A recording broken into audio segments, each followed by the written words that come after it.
Welcome back to another episode of Infidelity Tales Lab. We're thankful for your continued viewership. Before we begin, tell us, where in the world are you watching from? We love knowing our global reach. Now, let's dive into today's story. Chapter 1. The Call. Friday evening at Monarch Financial Group's downtown offices. Most employees had already left for the weekend, but Dominic Reeves remained hunched over his desk, reviewing investment portfolios for Monday's executive meeting. At 42, Dominic had built a reputation as one of the city's most brilliant investment strategists, calculated, meticulous, and relentless. The floor-to-ceiling windows of his corner office showcased the city lights emerging against the darkening sky. His phone vibrated against the mahogany desk. Unknown number. Dominic typically ignored such calls, but something, perhaps the late hour or some subconscious premonition, made him answer. "Mr. Reeves?" A woman's voice, formal and tense. "This is Special Agent Alvarez with the FBI. I need you to come to 1457 Lakeside Terrace, apartment 311. There's been an incident involving your wife." Dominic's mind raced through possibilities. Apartment 311. That was Stella's old place before they married 3 years ago. She'd kept it as a creative space for her photography. He'd thought nothing of it. Stella valued her independence, and Dominic respected her need for artistic freedom. "Is she hurt?" His voice remained even, betraying none of the adrenaline now coursing through him. "She's unharmed, but I can't share more over the phone. Please come immediately." 20 minutes later, Dominic pulled his Audi into the familiar parking lot of the Lakeside complex. Police cruisers and an unmarked FBI vehicle flanked the entrance. A uniformed officer escorted him upstairs. The apartment door stood ajar. Inside, chaos. Evidence markers scattered across the usually pristine space. Technicians photographed surfaces. And there, on the couch, sat Stella, his wife of 3 years, her wrists in handcuffs, tears streaming down her perfect face. More surprising were her parents, Theodore and Vivian Pierce, standing in the corner. They rarely visited from Connecticut, claiming the cross-country flight was too taxing. Yet here they were, looking devastated. Vivian rushed toward him, clutching his arm with bony fingers. "Dominic, dear, thank God you're here." Stella swears it wasn't her fault.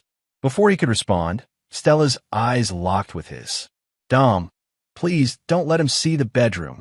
Her voice cracked with desperation. Special Agent Alvarez, a stern-faced woman with sharp eyes, approached. "Mr. Reeves, your wife called her parents before we arrived. We're still trying to understand the situation." Something cold settled in Dominic's chest. He moved toward the bedroom, ignoring Stella's pleas. "Sir, we haven't finished processing." An officer tried to block his path, but Dominic pushed past. The bedroom door offered slight resistance. He forced it open. Blood everywhere, splattered across the white bed sheets, the cream carpet, the abstract artwork Stella had created during their honeymoon in Santorini. And sprawled across the bed, a man's body, late 30s, athletic build, a neat bullet hole in his forehead. But it wasn't the corpse that froze Dominic in place. It was the photos plastered across the walls, hundreds of them. Stella with this man, kissing, embracing, making love, dating back 18 months, half their marriage. And on the bedside table, 2 handwritten journals. He grabbed one, flipped it open. April 7th, Dom working late again. Meeting in at the apartment. He understands me in ways Dom never could. June 15th, and want me to leave Dom. Says we could be happy together. But the prenup Dom made me sign would leave me with nothing. August 30th, discussed options within. Dom's life insurance policy would solve everything. No prenup restriction if he dies. Dominic felt nothing. No rage. No heartbreak. Just a cold, crystalline clarity. He'd spent his life analyzing risks and returns. Now he was calculating something different, the precise cost of betrayal. "Mr. Reeves." Agent Alvarez stood in the doorway. "The deceased is Noah Blackwell, a photography client of your wife's. We need to ask you some questions." "Of course." His voice sounded distant to his own ears. "But first, I'd like to understand why my wife is in handcuffs while her lover lies dead in her secret apartment." The weapon registered to your name was found in her possession. His custom Sig Sauer, a gift from his father, usually locked in the safe at their home. I had nothing to do with this, Stella sobbed from the living room. Someone is framing me. Noah and I were just friends. These photos, the journals, they must be faked. Dominic turned to face her, their eyes meeting across the blood-spattered room. In that moment, something shifted in him. The man who had walked into this apartment, the man who had believed in the sanctity of their marriage, died. What remained was something harder, colder, something unforgiving. Chapter 2. The Unraveling. The next 48 hours passed in a blur of police interviews, lawyer consultations, and shocked phone calls from friends and family. Dominic moved through it all with mechanical precision, revealing nothing of his inner thoughts. Stella was released on bail, paid by her parents, pending further investigation. The prosecution's case seemed strong. Dominic's gun, her fingerprints, their secret apartment, a documented affair, and apparent murder conspiracy. But without concrete evidence of premeditation, they couldn't yet charge her with first-degree murder. While Stella retreated to her parents' hotel, claiming she feared for her safety, Dominic returned alone to their sprawling hillside home. The 5,000-square-foot modern masterpiece they designed together now felt like a mausoleum for their marriage. In his home office, he methodically spread out everything he'd learned. Noah Blackwell, 36, commercial photographer with a studio downtown, first met Stella when she took his advanced photography workshop 2 years ago. Their affair began 3 months later. Dominic's phone rang. Preston Walsh, his oldest friend from their Stanford days, and now the criminal defense attorney Dominic had retained. The FBI searched Blackwell's apartment today, Preston said without preamble. They found evidence suggesting he was blackmailing several wealthy married women he'd seduced. Dominic's mind churned through implications. Was Stella one of them? No records involving her. Just the journals at the crime scene, which the FBI finds suspicious. Too convenient. What's their working theory? That Stella killed him in a lover's quarrel, or to prevent exposure of the affair? But they're also looking at you, Dom. Me? Dominic's voice remained cool. Husband discovers wife's infidelity, uses his own gun to frame her for killing the lover. It's not unheard of. I was at the office with 20 witnesses. They're checking the traffic cameras, security footage. Just watch yourself. After hanging up, Dominic opened his laptop and began digging. His college minor in computer science was finally proving useful. Financial records, deleted emails, phone records. He needed everything. But he'd have to be careful. Detectable hacking would only intensify suspicion against him. 3 hours into his investigation, he found something. For days before the murder, Stella had withdrawn $75,000 from her personal account. Money from her photography business that wasn't part of their shared finances. The next day, Noah Blackwell had deposited $70,000 into his account. Dominic sat back, pieces aligning in his mind. Blackmail didn't fit. This was something else. His doorbell rang at 11:47 p.m. Through the security monitor, he recognized Lily Montero, Stella's best friend since their college days at UCLA. Lily had never liked Dominic, viewing him as too controlling for free-spirited Stella. He opened the door. "It's late, Lily." She pushed past him, eyes red from crying or drinking, probably both. "Is it true? The affair? The murder? Why are you asking me? Stella's the one with handcuffs and a dead lover." Lily slapped him hard across the face. "You bastard. You never deserved her." Dominic didn't react to the sting. "You knew about Blackwell." Not a question. Her reaction confirmed it. "She loved him," Lily whispered. "Really loved him. Not like with you. Then why stay married to me?" Lily laughed bitterly. "Your prenup would have left her with nothing. And she needed your connections for her career. So she plotted to kill me instead?" Dominic's tone remained conversational, as if discussing market trends. Lily's eyes widened. "What? No, Stella would never. The journals say otherwise. Unless they're fabricated, as she claims." Lily looked away, her silence damning. "How long have you known about the affair?" "From the beginning," she admitted. 15 months ago, after your trip to Tokyo, when you left her alone for 2 weeks. A business trip he'd invited Stella to join. She declined, claiming a gallery installation deadline. Did you know they were planning to kill me? God, no. I would have stopped that. Lily's horror seemed genuine. Noah had a darker side Stella didn't see at first. Possessive, manipulative. He kept pushing her to leave you, got angry when she wouldn't. Dominic studied her. So, you're suggesting Noah planned my murder without Stella's knowledge? I don't know. Lily's shoulders slumped. 2 weeks ago, Stella called me crying. Said Noah was pressuring her about something terrible. She was scared but wouldn't tell me details. Dominic walked to his bar, poured 2 fingers of scotch. Why come tell me this? Because despite everything, I don't believe Stella killed anyone. Lily's voice strengthened. And if she didn't, someone else did. Someone who knew about the affair, who had access to your gun, who wanted to frame her. You think I orchestrated this?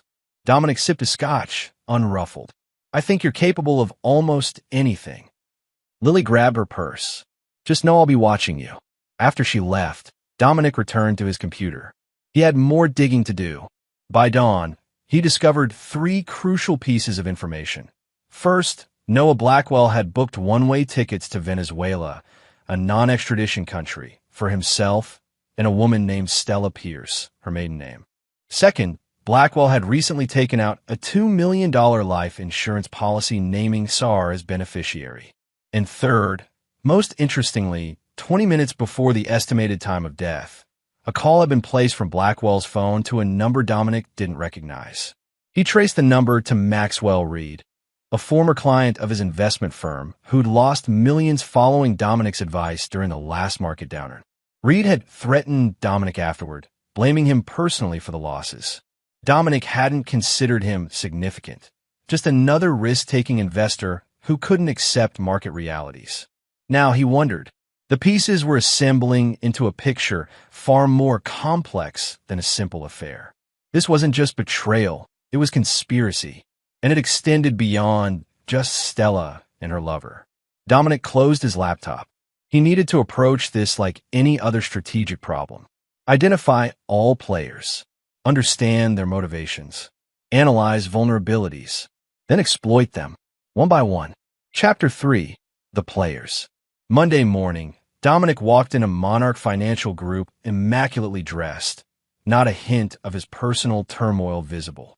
His assistant, Vanessa, offered sympathetic eyes, but knew better than to mention the scandal now spreading through financial circles. Your 9:30 with the Pete Ursons is canceled, she informed him. But Mr. Harrington insisted on keeping your lunch appointment. Lawrence Harrington, CEO of Monarch and Dominic's mentor for 15 years. The lunch would be uncomfortable, but necessary. Dominic needed to maintain the appearance of normalcy while he worked on his broader strategy. Any messages from Stella? He asked. She called twice this morning. I told her you were unavailable. Keep doing that. Throughout the morning, Dominic functioned on autopilot while his mind worked the angles of his predicament. By 11 a.m., he'd received a text from Preston. Evidence inventory from crime scene released. Recovered bullet doesn't match your SIG's barrel rifling. FBI bringing in ballistics expert. Interesting. So his gun hadn't fired the fatal shot, despite being found at the scene. Another piece of the puzzle. At noon, Dominic met Lawrence at Vespero, their usual spot for business lunches. Lawrence, silver-haired, patrician, and politically connected, had already ordered their usual scotch. Dominic. Lawrence's handshake was firm. I've instructed HR to provide whatever support you need during this situation.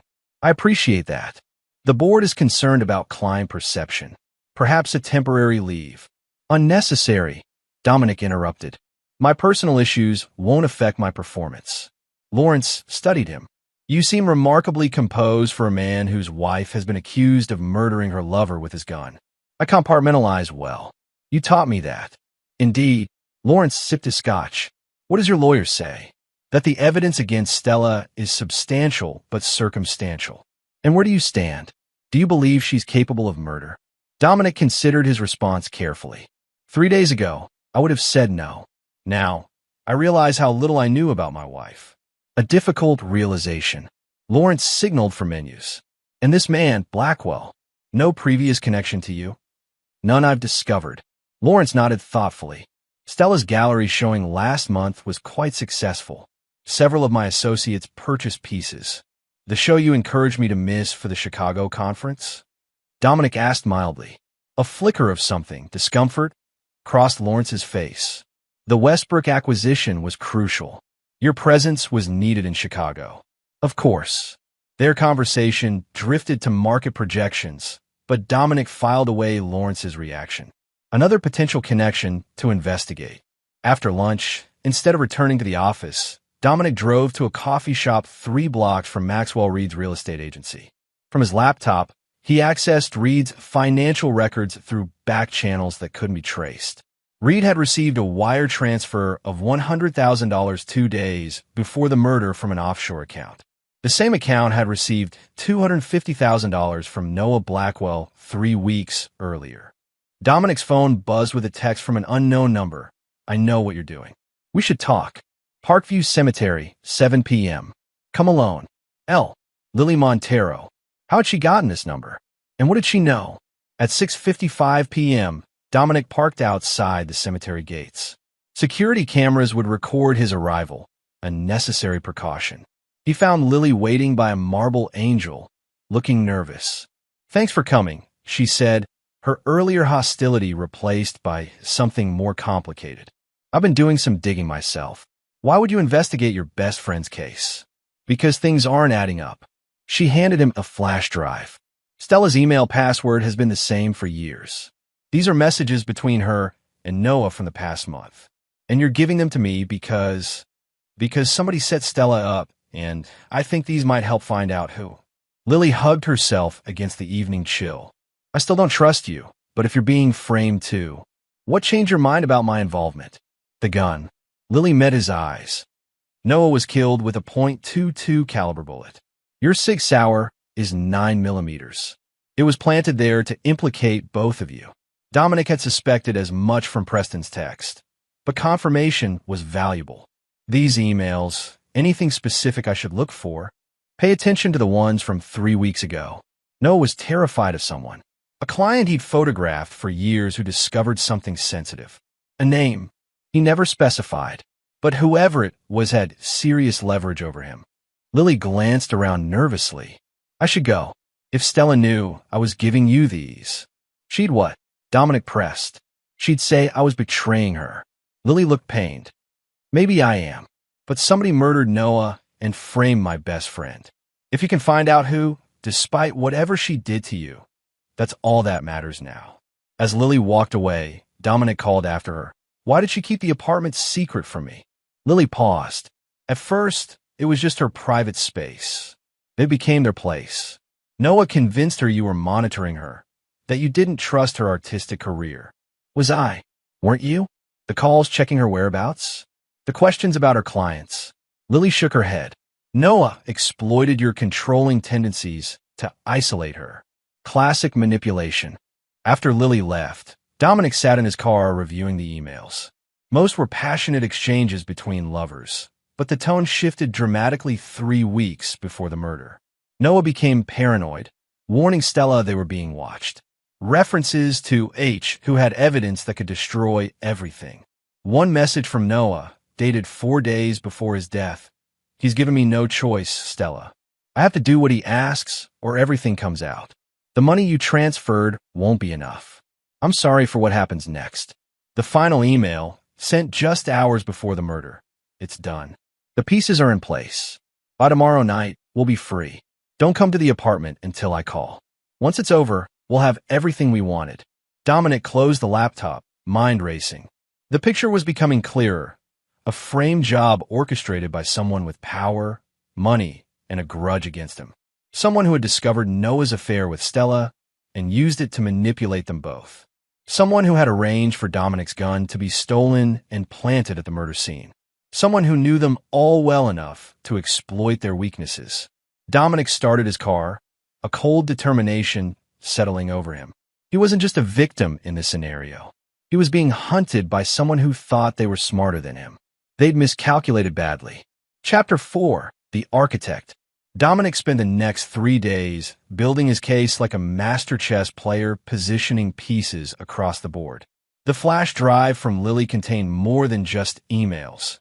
Noah had kept meticulous records of his blackmail victims, including photos, meetings, and payments. But nothing directly implicated Stella in a murder plot against Dominic. On Thursday morning, Dominic received a call from Agent Alvarez. "Mr. Reeves, we've made some progress in the investigation. Could you come to the field office this afternoon?" 3 hours later, he sat across from Alvarez in a sterile interview room. "Ballistics confirms the bullet that killed Blackwell wasn't fired from your Sig Sauer," she stated, watching him carefully. "Additionally, we've uncovered evidence suggesting your wife may have been coerced into her relationship with the victim." Coerced. Dominic maintained a neutral expression. Alvarez pushed a folder across the table. "We found these in a storage unit registered to Blackwell. Inside were photos of Stella, clearly taken without her knowledge, dating back to before their affair began.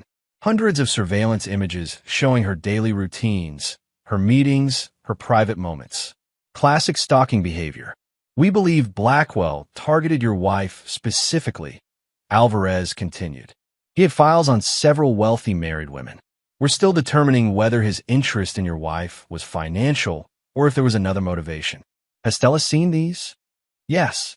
She claimed she had no idea he was surveilling her before they met." Dominic studied the timeline of photos. "This predates their photography class."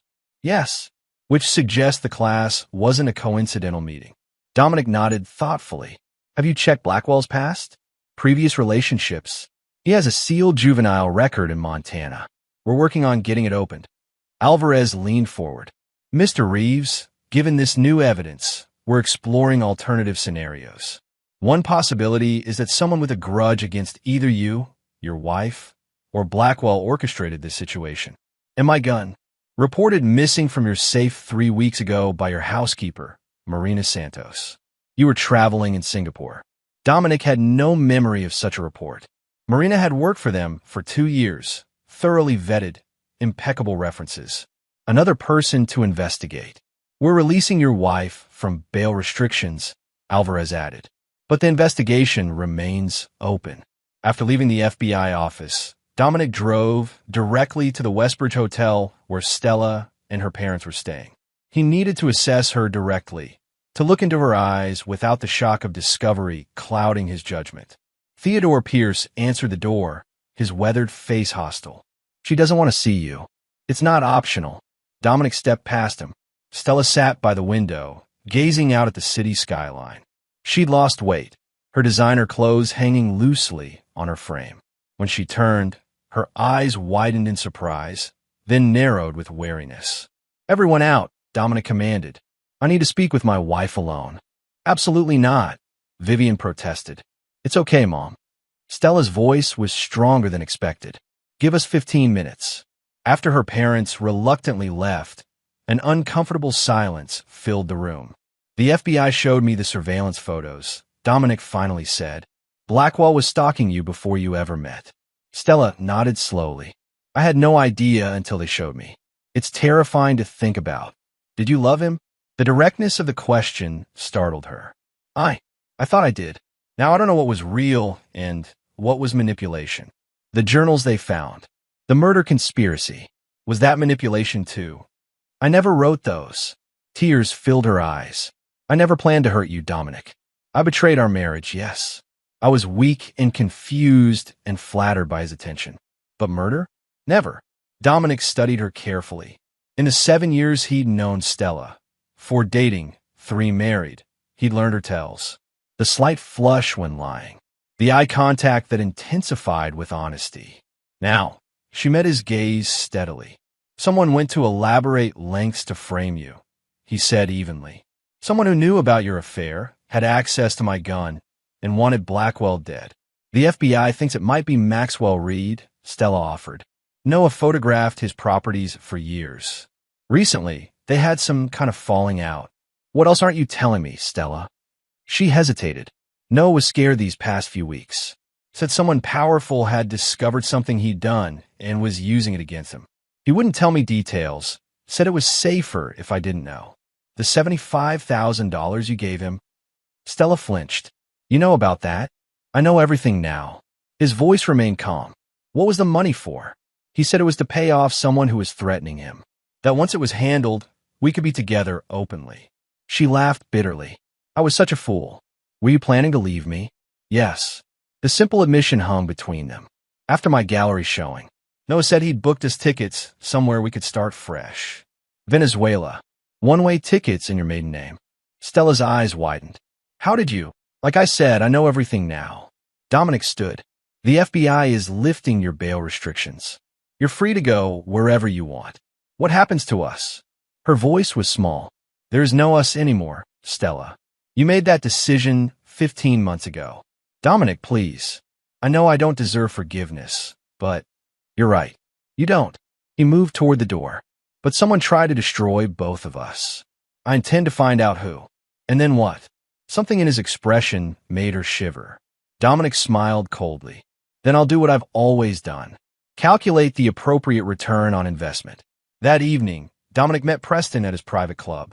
The attorney had news. Blackwell's juvenile record is interesting, Preston said quietly. At 16, he was arrested for stalking and assaulting his high school photography teacher, a married woman who rejected his advances. Pattern behavior. Exactly. But here's where it gets unusual. The charges were dropped suddenly. The teacher and her husband moved out of state. And the judge who dismissed the case? Lawrence Harrington's brother. Dominic absorbed this, pieces clicking into place. Harrington never mentioned knowing Blackwell. There's more. I had my investigator dig into Blackwell's client list. 4 years ago, he did a private photo session for the Harrington family compound in Montana. Guest lists indicate your wife was there too, some charity event. Before I met her, Dominic considered the implications. Harrington encouraged Stella's photography career from the beginning, introduced her to gallery owners, collectors. You think he knew about the affair? I think he orchestrated it. Dominic's mind raced through connections. Harrington lost millions in the Eastland venture last year, a deal I advised against. He blamed me when the board sided with my analysis. That's a long way from murder conspiracy. Is it? Blackwell had leverage over Harrington from their past connection. Harrington turns it around, uses Blackwell to seduce my wife, then eliminates Blackwell and frames Stella. The perfect revenge. I lose everything while looking like the victim. Preston looked skeptical. That's elaborate even for Harrington. He didn't work alone. Maxwell Reed, my former client. Marina, our housekeeper who supposedly reported my gun missing. They're connected somehow. What's your next move? Dominic checked his watch. I have a dinner appointment. An hour later, he sat across from Vanessa, his assistant, at an intimate restaurant in the Arts District. I appreciate the invitation, she said cautiously, but given everything happening, I need information only you can provide, Dominic interrupted. You've managed my calendar for 5 years. You've seen everyone who's come through my office, every call, every meeting. What exactly are you asking? Harrington, how often did he inquire about my travel schedule? My absences from his city? Vanessa considered. Often, especially this past year. He always wanted to know when you'd be gone overnight. And Stella? Did she ever call when I was traveling? A few times. Usually to confirm your return date. Vanessa hesitated. There's something else. Last month, I overheard Harrington on the phone in the conference room. He mentioned your name and said, the Reeves problem will be resolved permanently by month's end. I thought he meant reassigning some of your clients. Did you tell anyone? Who would I tell? He's the CEO. Dominic nodded. One more question. The Chicago conference 3 weeks ago, the one Harrington insisted I attend, was my name on the original attendee list? No. Bradley Williams was scheduled to go. Harrington changed it personally. Another piece. During that conference, Dominic's gun had disappeared. Thank you, Vanessa. This conversation never happened. Of course. She studied him. Whatever you're planning, be careful. Harrington didn't get where he is by being careless. Neither did I. The next day, Dominic began the careful work of building his trap. He contacted Marina Santos, arranging to meet her at a cafe near her apartment. The Salvadoran woman arrived looking nervous, her English deteriorating as her anxiety increased. Mr. Reeves, I swear I report the gun missing. I fill out paper at police station. I believe you, Marina. Dominic's tone was reassuring. I just need to understand who asked you to check the safe that day. Marina's eyes darted around the cafe. It was Mrs. Reeves. She called, say she need jewelry from safe for photo shoot. When I open, I see gun gone. Did Stella come to the house that day? No. She say she too busy. Asked me to check. And you're certain it was Stella on the phone? Marina hesitated. It sounded like her. But phone connection not good. Dominic slid an envelope across the table. Your brother in El Salvador. He's having visa problems, correct? Marina's eyes widened. How you know this? I have connections in immigration. This contains contact information for an attorney who can help. No charge. All I ask is that you think carefully about that phone call. That night, Marina called him, voice trembling. I remember something. When she called me, she asked about security code for house. Mrs. Reeves never forget code. And she called me Maria 2 times. Mrs. Reeves always get my name right. Thank you, Marina. My offer of help stands regardless. The final piece came from an unexpected source. Lily texted him. Found audio recordings on Noah's cloud backup. Meeting at cemetery, same place, 8 p.m. This time, Lily wasn't alone. A thin, anxious man in his 50s stood beside her. This is Terrence Palmer, Lily introduced him. Noah's former business partner. Noah kept recordings of his blackmail victims, Palmer explained. Insurance, he called it. I didn't know until after his death when his automated system sent me access credentials. Why bring them to me? Because one of them features Lawrence Harrington, Lily said, and it changes everything. The recording, played from Palmer's phone, captured Harrington's distinctive voice. I don't care how you do it, Blackwell. The prenup protects his assets if she leaves him, but not if he dies. Frame her for your murder, if necessary.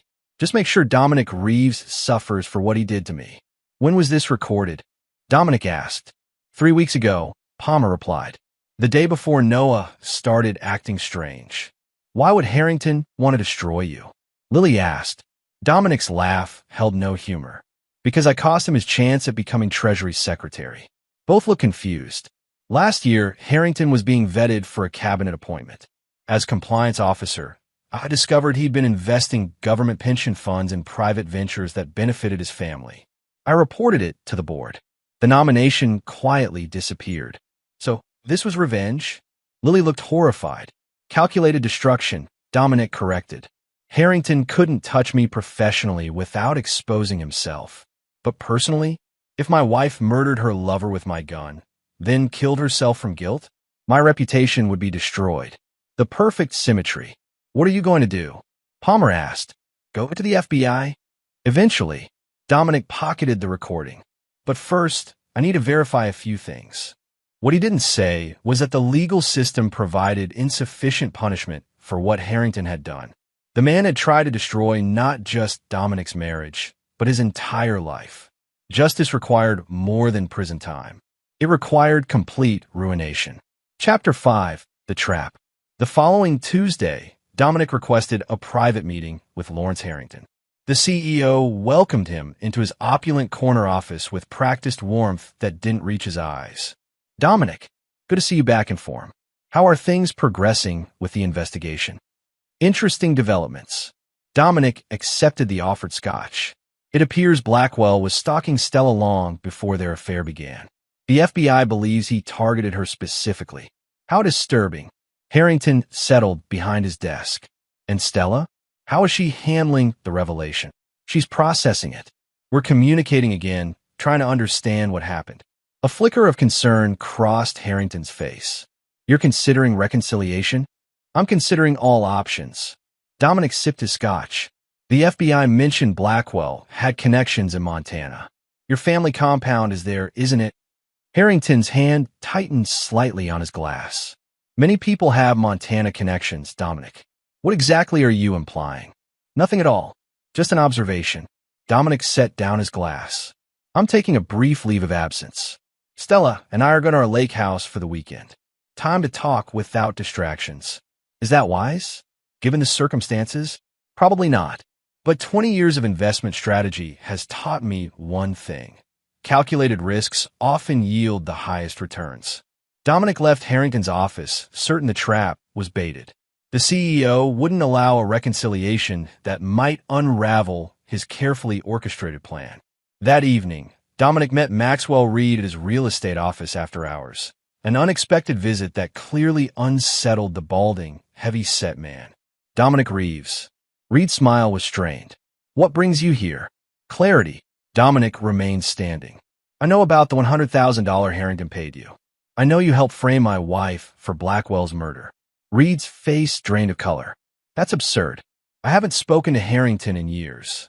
Phone records indicate otherwise. 17 calls in the past month. Dominic stepped closer. Here's what's going to happen. You're going to tell me exactly how you were involved, or the FBI receives evidence of your participation in conspiracy to commit murder. Reed collapsed into his chair.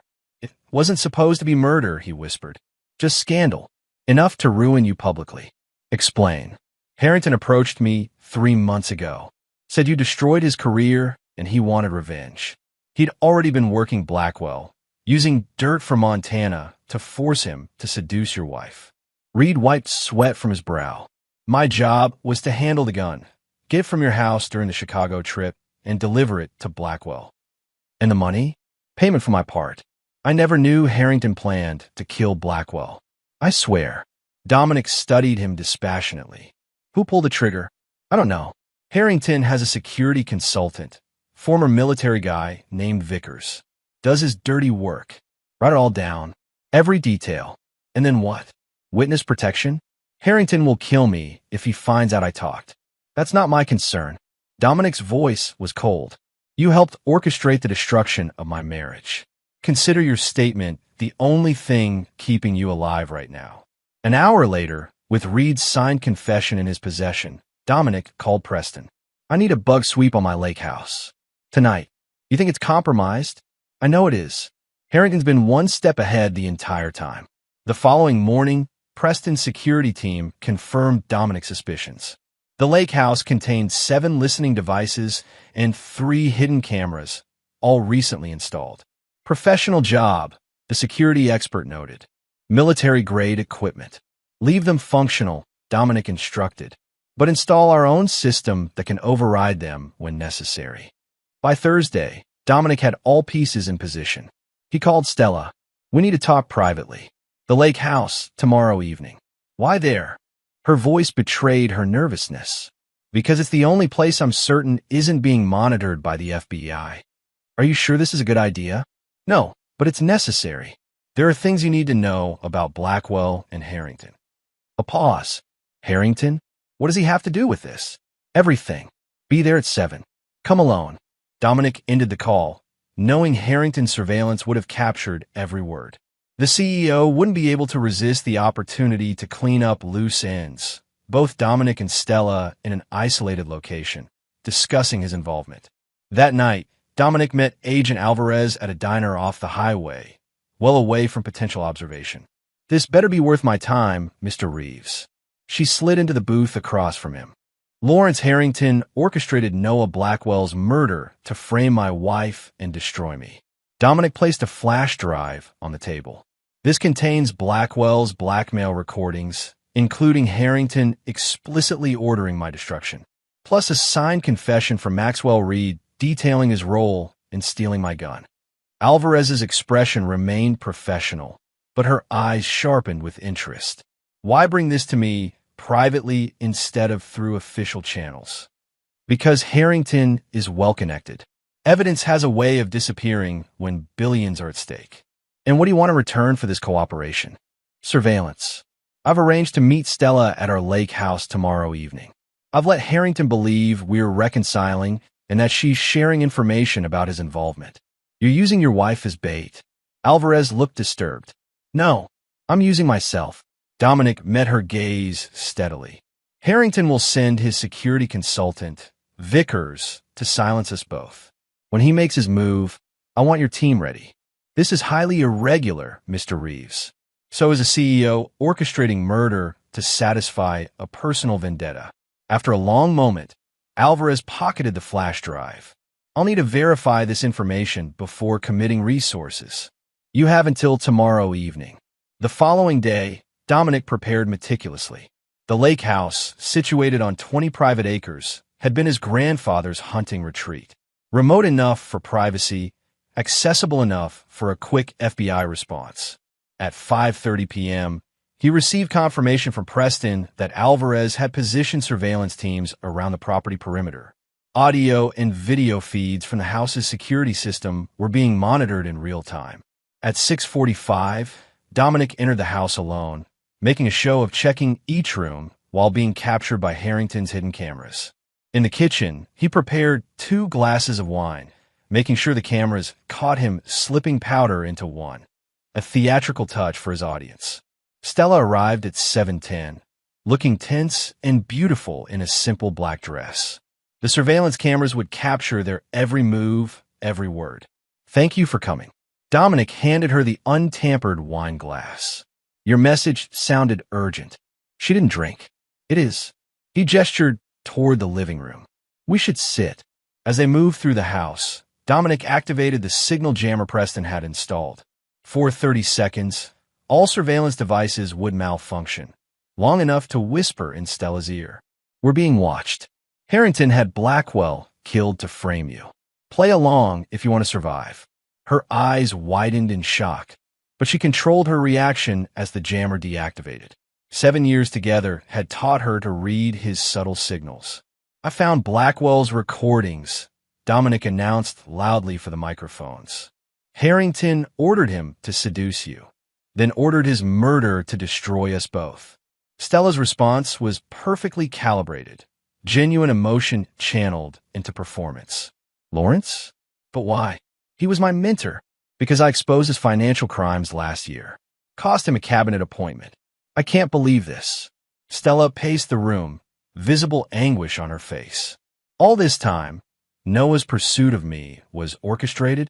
Our relationship was a lie, engineered from the beginning. Blackwell studied your routines, your preferences, your insecurities. Even introduced himself through that photography class Harrington recommended." The sound of tires on gravel interrupted them, right on schedule. "Are you expecting someone?" Stella asked, tension genuine now. Dominic moved to the window. "No, but I'm not surprised." A black SUV had parked behind their vehicles. A tall, lean man in dark clothing emerged, moving with military precision toward the house. "Vickers," Dominic muttered. "Harrington's cleaner." "What do we do?" Real fear laced Stella's voice. "Get to the panic room. Now." Dominic guided her toward the hallway. They've barely reached the reinforced door when the first gunshot shattered the kitchen window. Dominic pushed Stella inside the concealed room. "Lock it behind me." "You're not coming?" Her eyes widened in alarm. "Someone has to distract him until help arrives." Dominic closed the door, hearing the locks engage. The next 10 minutes unfolded exactly as he'd planned. Vickers systematically moved through the house, professional and focused. Dominic stayed just ahead of him, leading him on a calculated chase that ended in the study. "Mr. Reeves." Vickers finally cornered him, silenced pistol aimed steadily. "You've been quite troublesome." More than Harrington anticipated, Dominic agreed calmly. "Where's your wife?" "Safe. Beyond your reach." Vickers smiled thinly. "No one's beyond my reach. After I finish with you, I'll find her. You might want to consider your position first." Dominic nodded toward the window where red laser sights now danced across Vickers' chest. "The FBI has been monitoring this entire encounter." Agent Alvarez's voice came through a megaphone. "Federal agents. Drop your weapon." What happened next wasn't part of Dominic's plan. Instead of surrendering, Vickers lunged at him, knife appearing in his free hand. They crashed into the bookcase, Vickers' blade slicing through Dominic's shirt, drawing blood. 3 shots rang out as FBI snipers fired through the window. Vickers collapsed, dead before he hit the floor. 20 minutes later, paramedics bandaged Dominic's wound, while Alvarez debriefed him. "Harrington's been taken into custody," she informed him. "We found the recording equipment in his office, linking him directly to the surveillance here." And read, "Protective custody." His statement matches the evidence perfectly. Stella, released from the panic room, stood nearby, providing her own statement. Her eyes kept returning to Dominic, emotions impossible to read. What happens now? Dominic asked Alvarez. Harrington faces conspiracy charges, among others. Your wife has been officially cleared of any involvement in Blackwell's murder. And us. Stella had moved closer. Dominic looked at her, this woman he'd loved, who had betrayed him so completely. In her eyes, he saw remorse, gratitude, perhaps even rekindled feeling. There is no us, he said quietly. The divorce papers will be delivered on Monday. Chapter 6. The Execution. Dominic's structured, precise approach to revenge continued over the following weeks. While the FBI built their case against Harrington, he methodically dismantled everything the CEO had built over his lifetime. First came the financial destruction. Using his detailed knowledge of Harrington's investment portfolio, information he'd gathered during years as the man's advisor, Dominic exploited weaknesses the authorities would never find. Anonymous tips to the SEC about overlooked offshore accounts. Carefully timed market moves that devalued Harrington's primary holdings. A whisper campaign among key investors suggesting deeper problems than the public charges. Within 2 weeks, Harrington's $3 billion net worth had been reduced by 70%. The board forced him to resign to distance the firm from the scandal. His carefully cultivated political connections evaporated overnight. At the same time, Dominic addressed his personal situation with the same calculated efficiency. The divorce proceedings moved quickly, the prenuptial agreement providing clear terms. Stella, cleared of criminal charges but destroyed by public scandal, offered no resistance to his terms. 3 weeks after the Lake House confrontation, Dominic received an unexpected visitor at his office. Theodore Pierce, Stella's father, looked every bit his 70 years as he settled heavily into the chair across from Dominic's desk. "I won't take much of your time," the older man began. "I came to apologize for our family's part in this mess." "Your family?" Dominic raised an eyebrow. "I wasn't aware you were involved in Harrington's conspiracy." "Not directly, no." Theodore sighed. "But we pushed Stella into this marriage knowing she wasn't ready. Her mother and I, we saw your success, your stability. After Stella's troubles in college, we thought someone like you could keep her grounded." "Troubles?" Theodore looked surprised.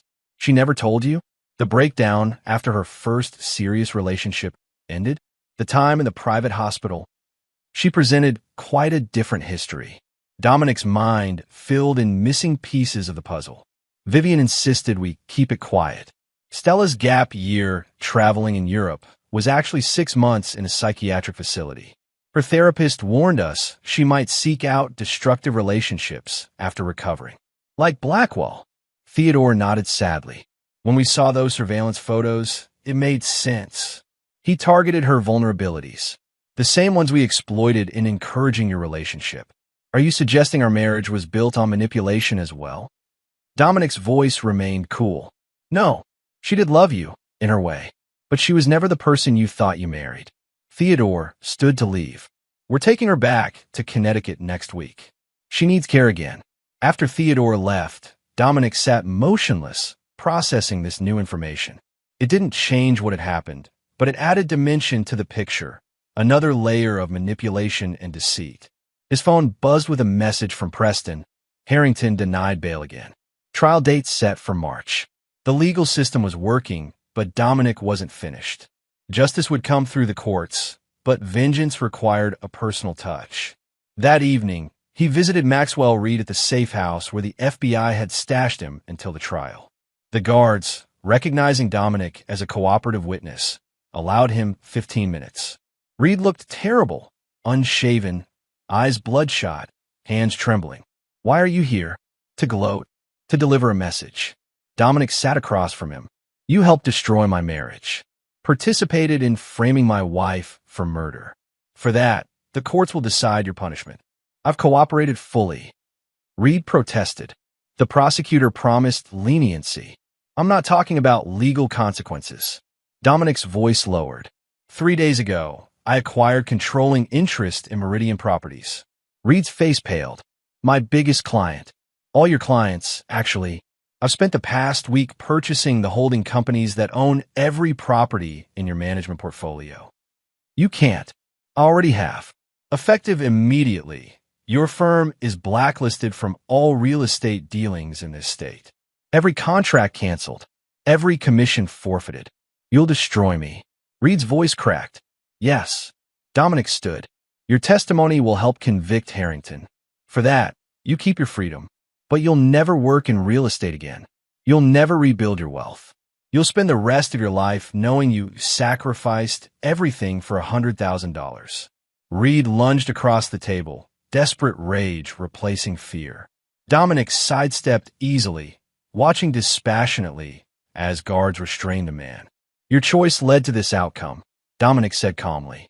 Remember that during the lonely years ahead.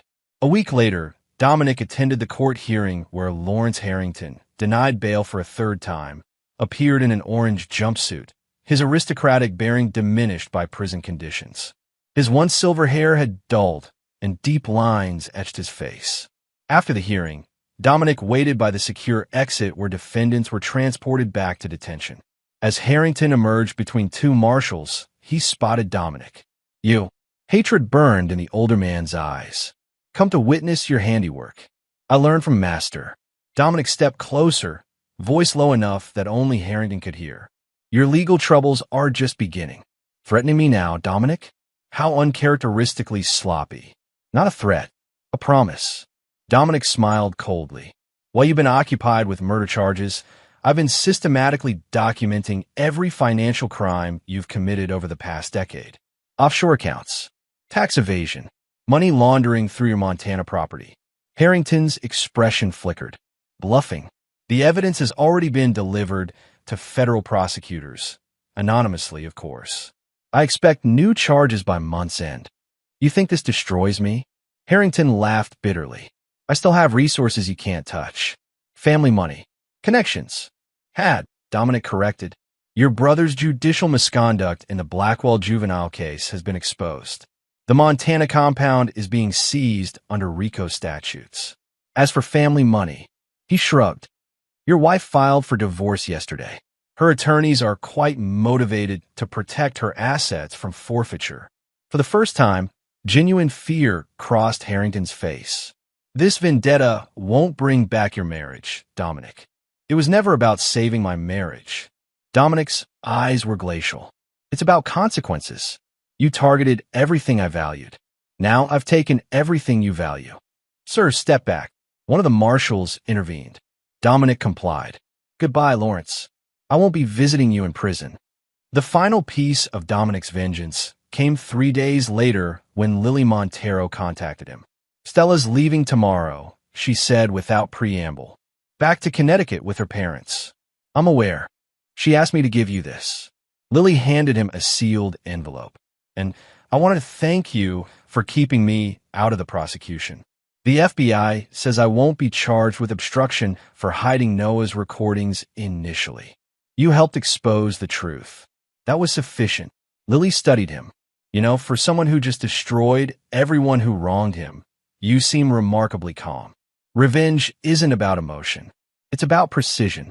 That's what makes you terrifying, Dominic. Lily shook her head. You didn't just want them punished. You wanted them erased. After she left, Dominic opened Stella's letter. Inside was a handwritten note and a small key. Dominic, there's a storage unit at West Side Facility, number 247. The key enclosed provides access. Inside, you'll find everything I couldn't tell you in person, my medical records, journals from before we met, the truth about my past. I won't ask forgiveness. What I did was unforgivable. But perhaps understanding might help you move forward without carrying this darkness.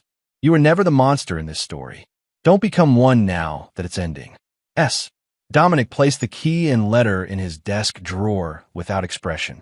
There would be time later to decide whether knowing Stella's truth served any purpose. For now, his focus remained on the final stages of Lawrence Harrington's destruction. That evening, he received confirmation that federal prosecutors had filed new charges against Harrington, 37 counts of financial crimes spanning a decade. The man would spend the rest of his life in prison, his name synonymous with corruption and murder. Dominic poured himself a scotch and gazed out over the city lights. The revenge he'd orchestrated had been comprehensive and meticulous. Everyone who had participated in the conspiracy had been punished according to their level of involvement. Yet he felt no satisfaction, no sense of closure. The cold calculation that had driven him these past weeks remained, a crystallized version of himself stripped of illusions and weaknesses. His phone chimed with a message from Preston. Reed's wife attempted suicide today. Hospital says she'll recover physically. Collateral damage. Dominic noted the information dispassionately. Actions had consequences. Those who chose to betray others should consider the ripple effects of their decisions. He finished his scotch, mind already turning to the future. His marriage was over. His trust in others permanently altered. But his financial empire remained intact. His professional reputation had actually improved. The resilient victim who had exposed a murderous conspiracy. Dominic Reeves had entered this crucible as a successful man with a seemingly perfect life, only to discover it had been built on deception. He emerged as something harder, colder, more dangerous. Not a victim seeking justice. A force delivering retribution. Chapter 7. The Reckoning. 6 months passed. Spring yielded to summer, bringing heat that shimmered across the city skyline. Dominic observed the changing seasons from his new penthouse with detached interest. Like everything in his life now, his living space had been redesigned for efficiency and security rather than comfort or aesthetics. The Harrington trial had concluded with a predictable outcome. Guilty on all counts, sentenced to life without parole. The financial charges were still pending, but irrelevant now. Lawrence Harrington would die in prison, his legacy destroyed, his name a cautionary tale in business schools. Maxwell Reed had received a lighter sentence, 10 years with possibility of parole, in exchange for his testimony. His wife had recovered from her suicide attempt but filed for divorce. Their home had been foreclosed. Their adult children refused contact with their father.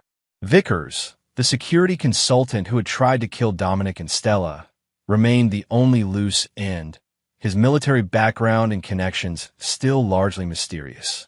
Dominic had hired private investigators to uncover everything about the man, learning he had worked for Harrington on multiple special projects over the years.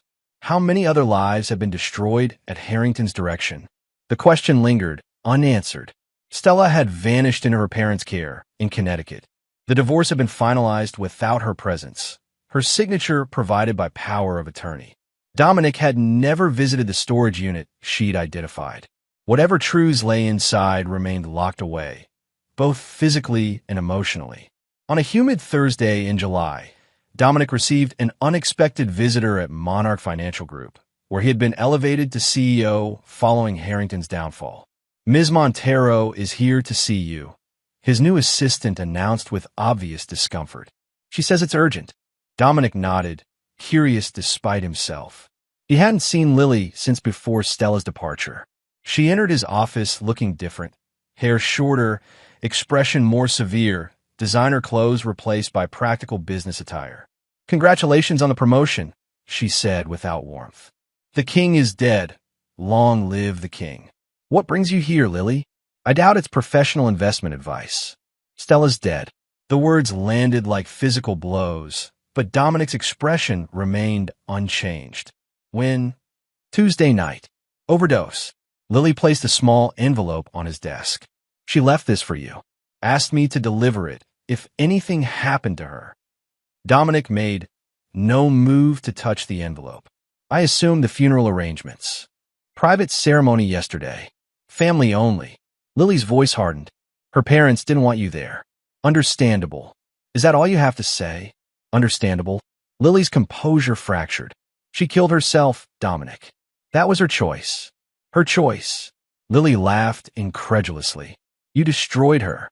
After everything Harrington did to manipulate her, after she was cleared of involvement, you still threw her away like garbage. She betrayed our marriage for 15 months. Planned to abandon me. Those were her choices long before Harrington's conspiracy was revealed. You never even tried to understand why." Lily gestured to the envelope. "Did you ever visit that storage unit? Read her medical history? Learn about her borderline personality disorder?" the damage from her childhood that made her vulnerable to someone like Blackwell? Would it have changed anything?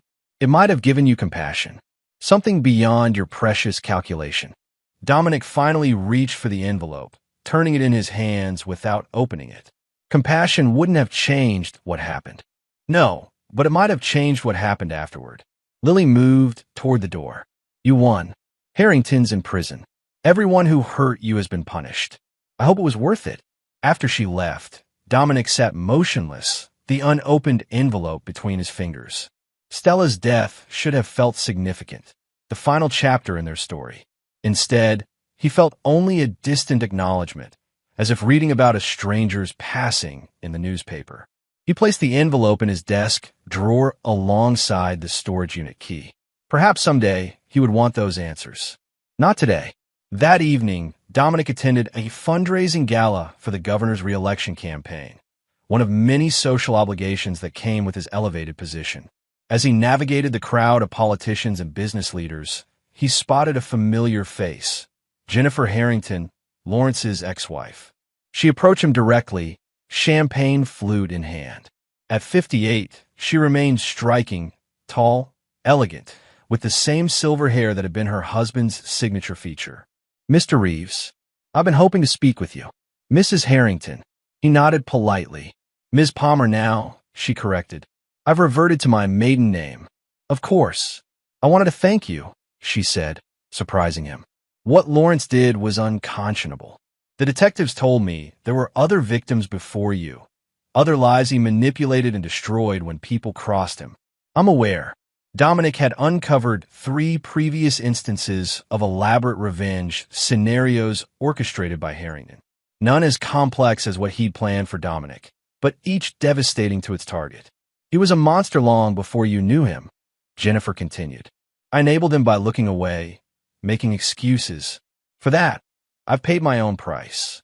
Dominic studied her. Is there something specific you want from me, Ms. Palmer?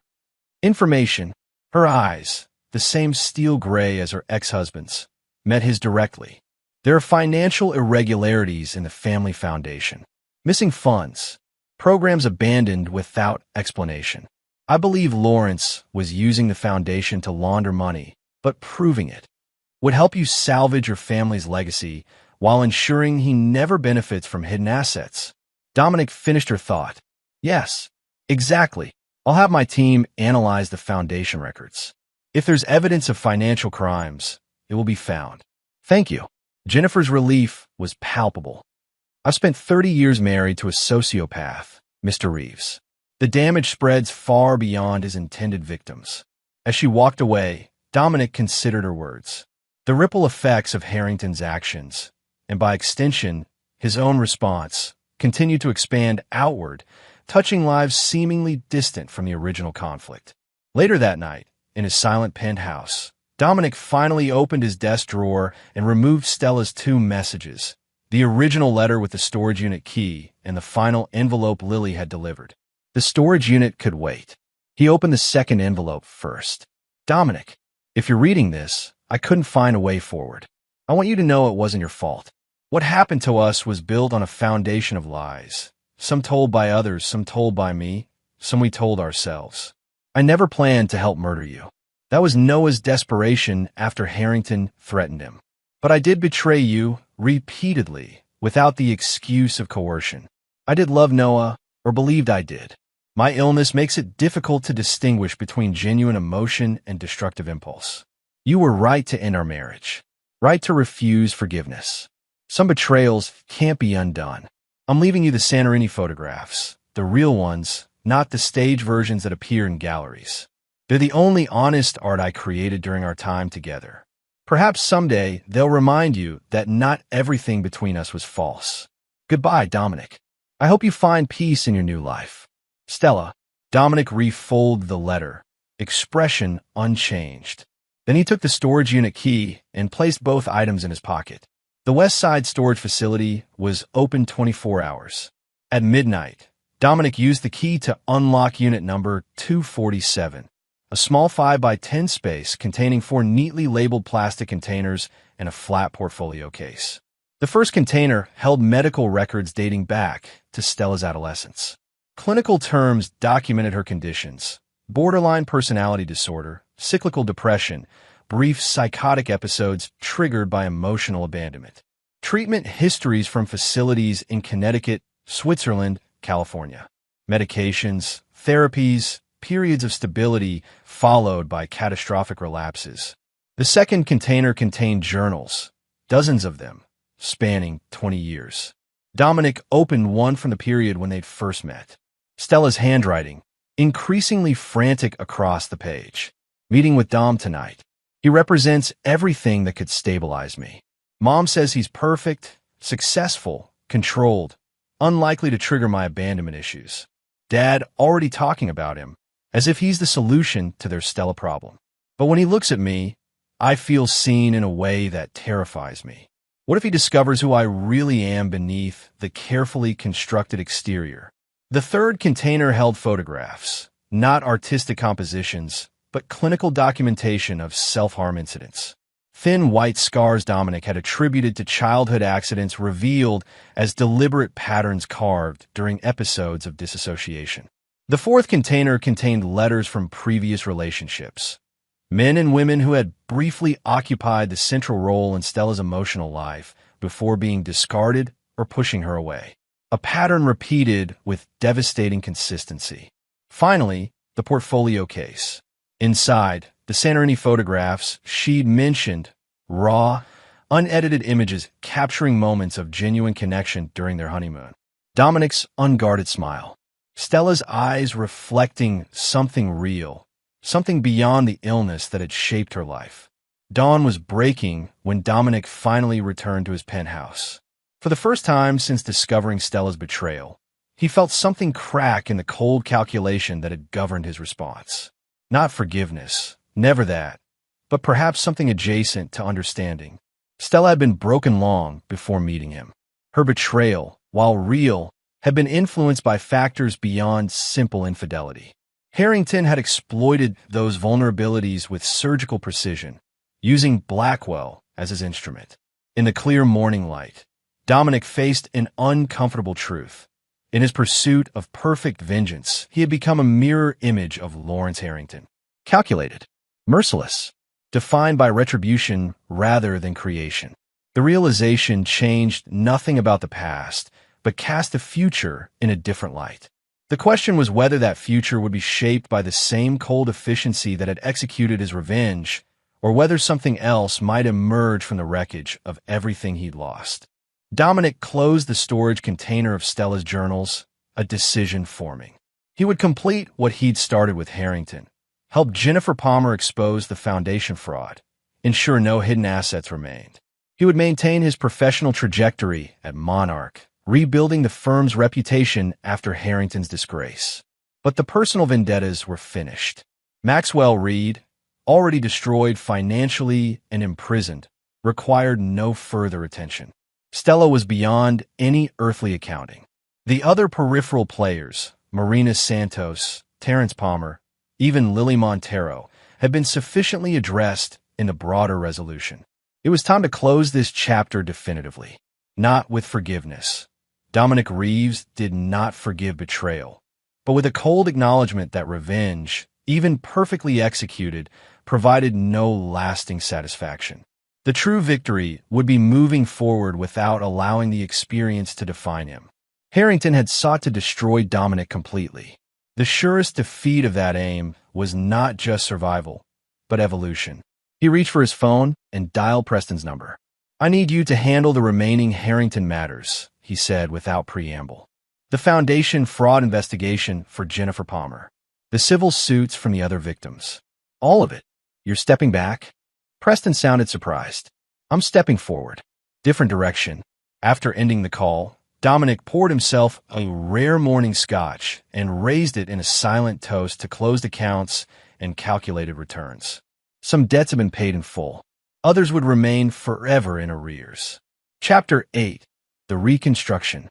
1 year to the day after Noah Blackwell's murder, Dominic stood at the floor-to-ceiling windows of his Monarch Financial Group office, watching a late summer storm roll across the city skyline. At 43, he had consolidated his position as CEO, restructuring the firm with the same precision he'd applied to his revenge. The intercom buzzed. "Mr. Reeves, your 4 o'clock is here. Send her in." Agent Alvarez entered, now promoted to assistant director of the FBI's white-collar division. Their professional relationship had evolved into something resembling mutual respect, if not quite friendship. "Congratulations on the Westbrook acquisition," she said, declining his offer of refreshment. "The financial press is calling you ruthlessly innovative. High praise in this industry." Dominic gestured for her to sit. "What brings the FBI to my door this time?" "Closure." Alvarez placed a file on his desk. "We've finished the investigation into Harrington's previous victims. 5 confirmed cases, including yours. 2 suicides resulting from his machinations. 1 family financially destroyed. 1 promising political career derailed by manufactured scandal. And now justice has been served." Dominic's tone revealed nothing of his thoughts. "Legal justice, yes." Alvarez studied him. "But we both know there was another kind of justice applied in this case." Dominic met her gaze evenly. "I've always operated within the law, Agent Alvarez. Assistant director now."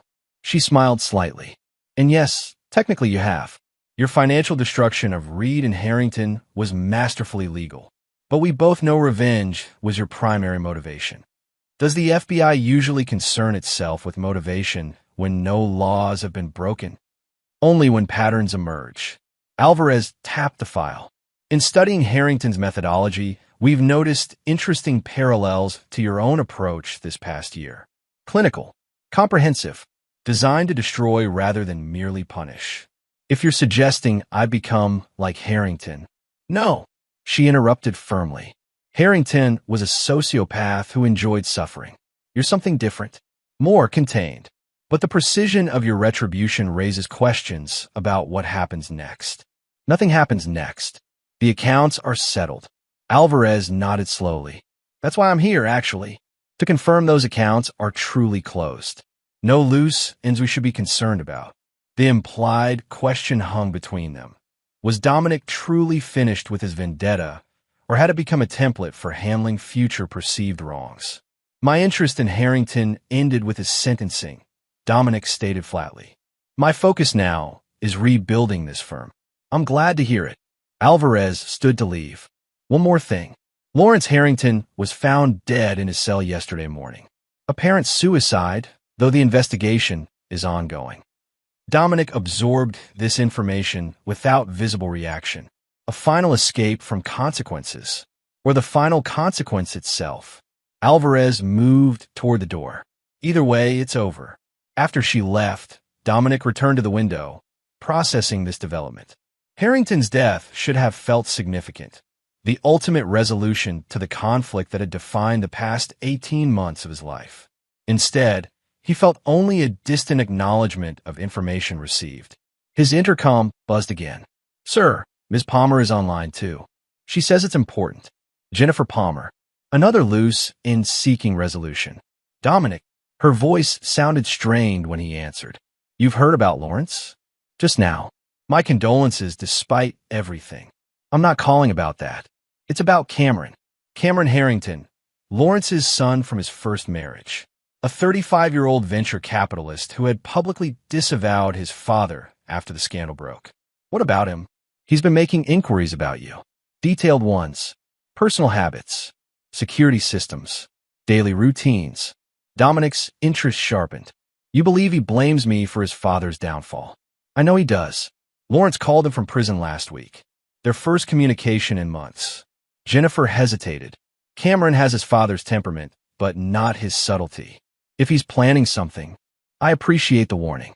After ending the call, Dominic contacted his head of security, implementing enhanced protocols immediately.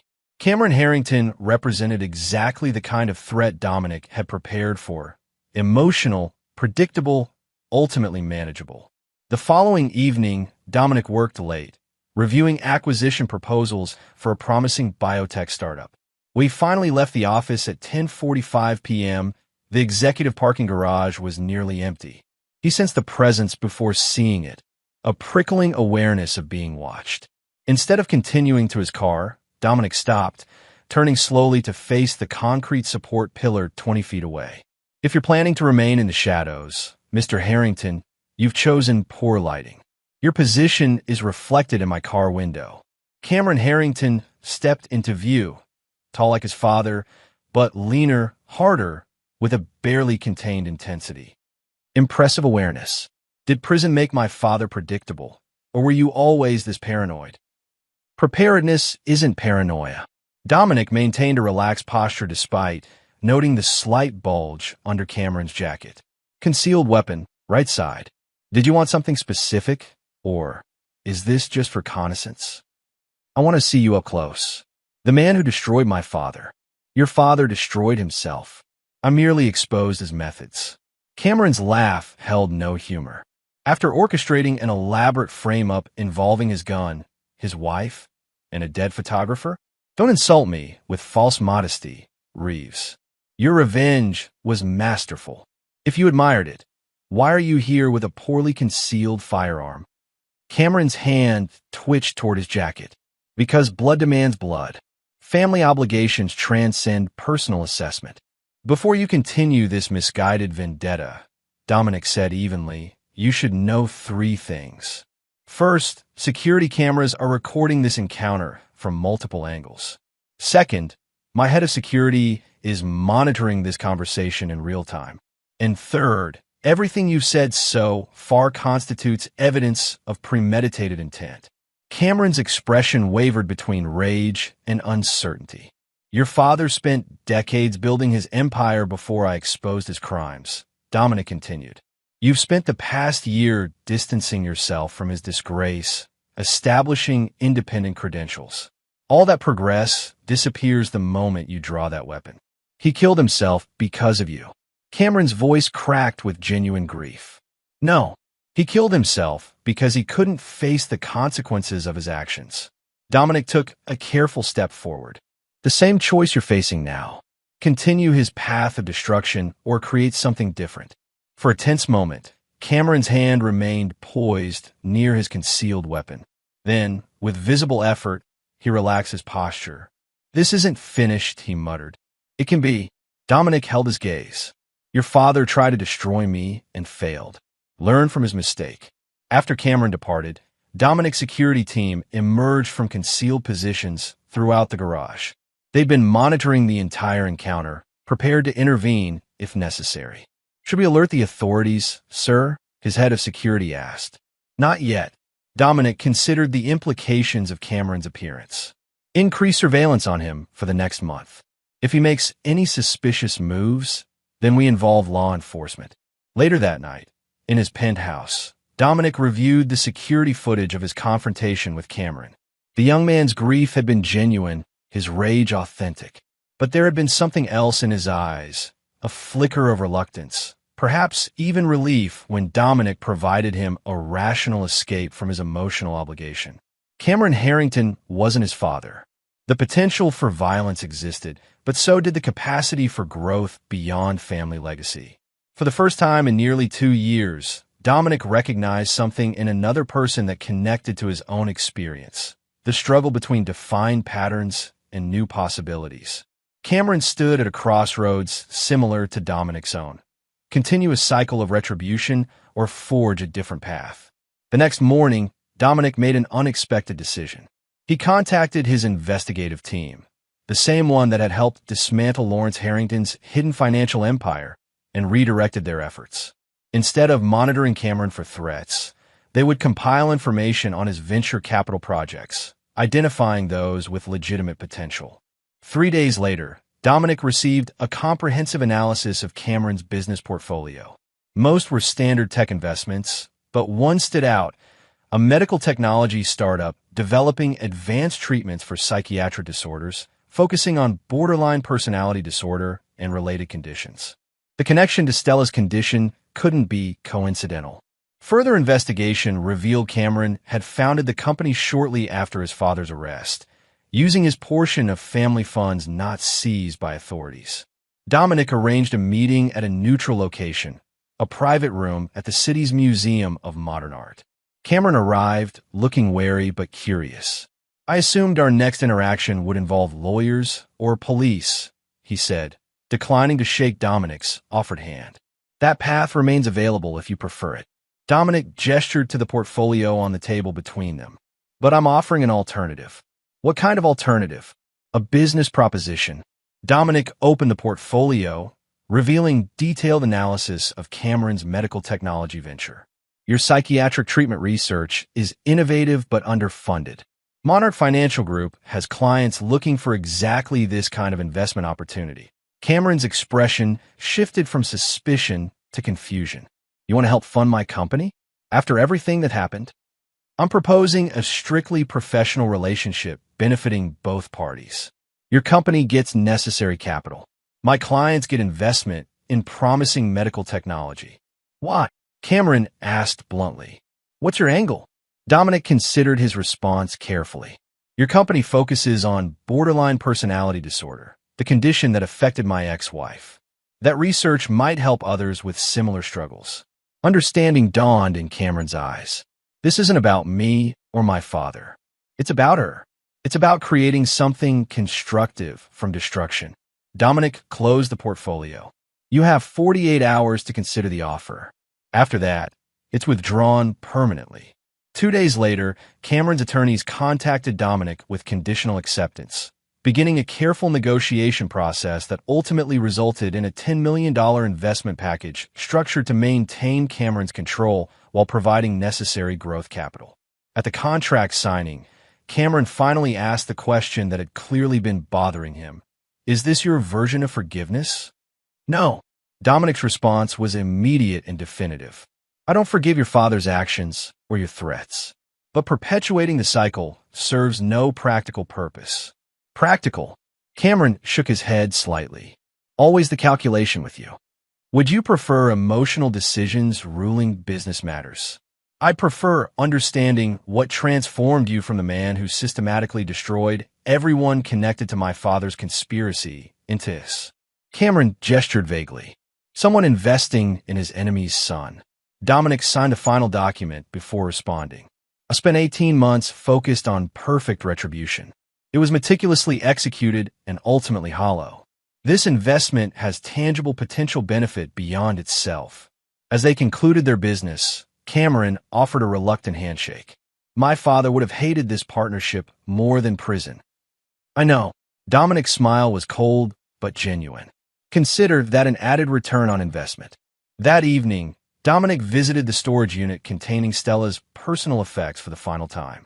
He had reviewed everything: medical records, journals, photographs, eventually understanding the complex factors that had made her vulnerable to Blackwell's manipulation and Harrington's orchestration. None of it excused her betrayal, but it provided context that had been missing during his campaign of revenge. If Stella had been another type of victim in Harrington's scheme, Cameron represented another form of collateral damage, the son shaped by a father's toxic influence, now struggling to define himself independently. Dominic packed the containers methodically, preparing them for delivery to a secure medical research facility associated with Cameron's company. The journals and medical records might provide valuable insight for their treatment protocols. The photographs, both the clinical documentation of self-harm and the Santorini images, would remain private, destroyed rather than preserved.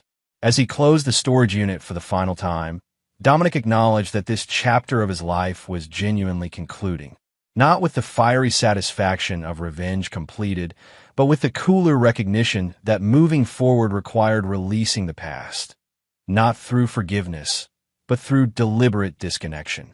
He had emerged from Lawrence Harrington's conspiracy not just intact, but evolved. The ruthless calculation that had executed his revenge now directed his business expansion. The cold clarity that had identified his enemy's vulnerabilities now assessed investment opportunities with unparalleled precision. Dominic Reeves had not forgiven those who betrayed him.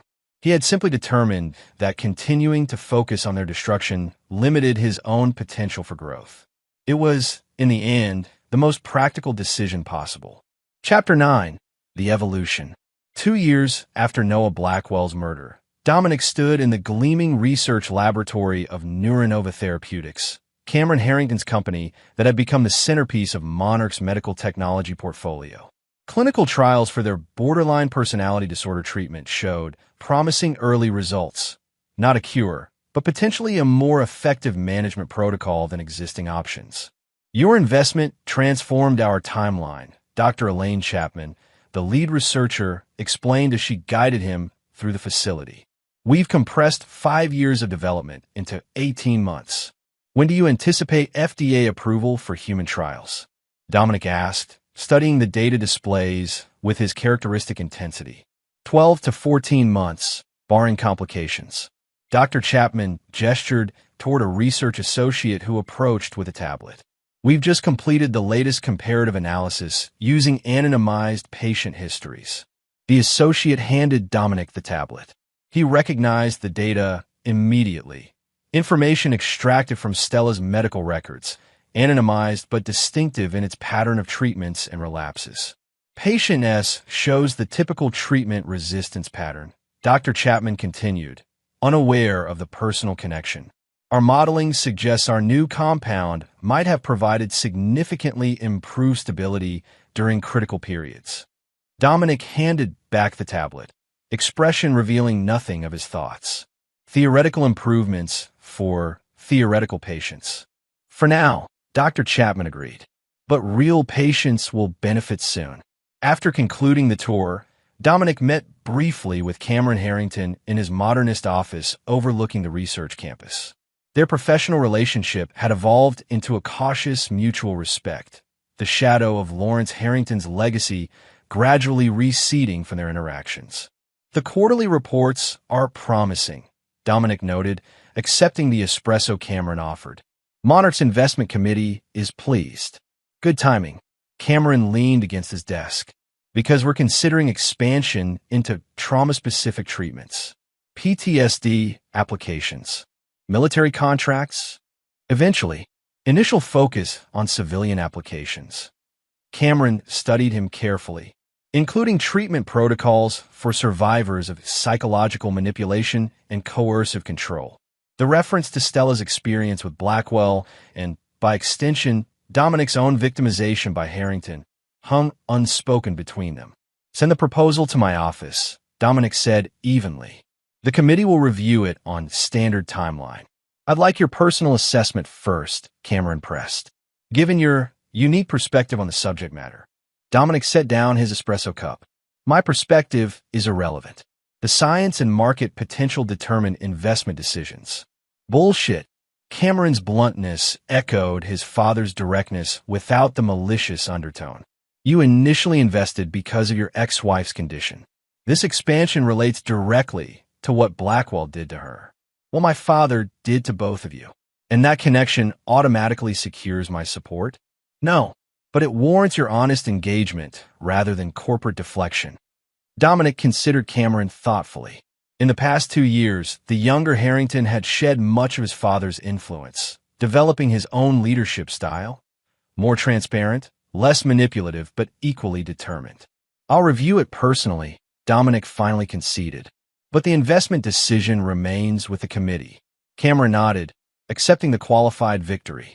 There's something else you should know. I've been contacted by a journalist researching a book about my father's crimes. Comprehensive coverage, including your countermeasures. Dominic's expression didn't change, but his attention sharpened. Publisher, Stanton Press. Serious investigative journalist, not tabloid exploitation. Cameron sipped his espresso. I've agreed to be interviewed. Your prerogative. She'll contact you next. Lily Montero provided your name. The mention of Lily, someone Dominic hadn't seen since Stella's funeral, was unexpected. Montero is involved?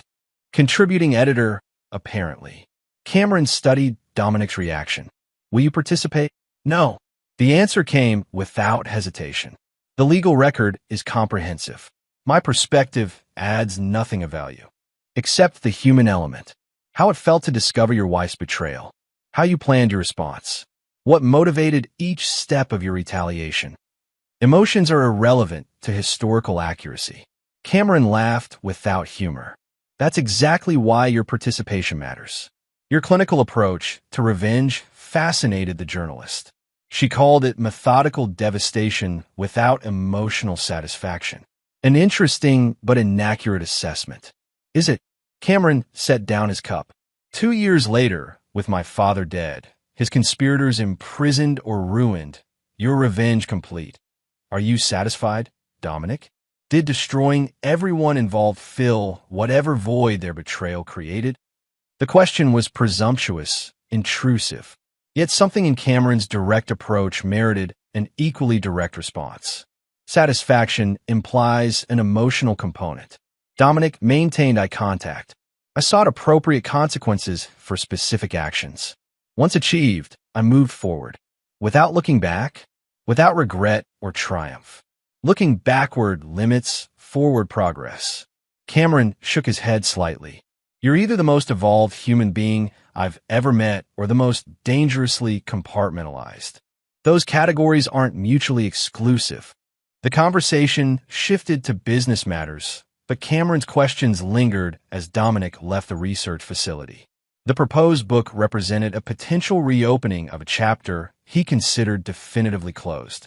Not a threat precisely, but an unwelcome resurrection of events better left to history.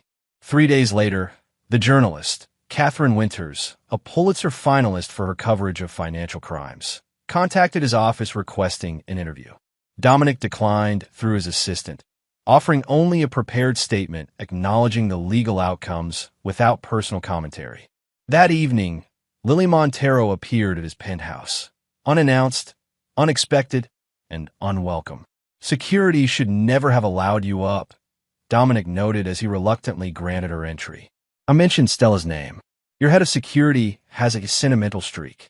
Lily surveyed the minimalist space with critical eyes. Still living like an upscale monk, I see. What do you want, Lily? 5 minutes of honesty. She faced him directly. Catherine Winters is writing an important book. Your perspective matters to its completeness. The legal record isn't the full story, Lily interrupted. It documents what happened, but not why. Not the human cost. And you believe I'm qualified to address the human cost? Dominic's tone remained neutral.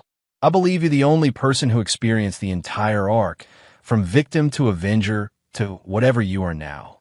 Lily gestured vaguely. CEO, investor, empty vessel, poetic but inaccurate. Then correct the record. Lily's expression softened slightly. Stella's story deserves to be told accurately. So does yours. Why does it matter to you? Stella is gone. The legal outcomes are established. Because people should understand how someone like Lawrence Harrington operates. How vulnerable people like Stella get manipulated. How even strong, intelligent people like you can be targeted.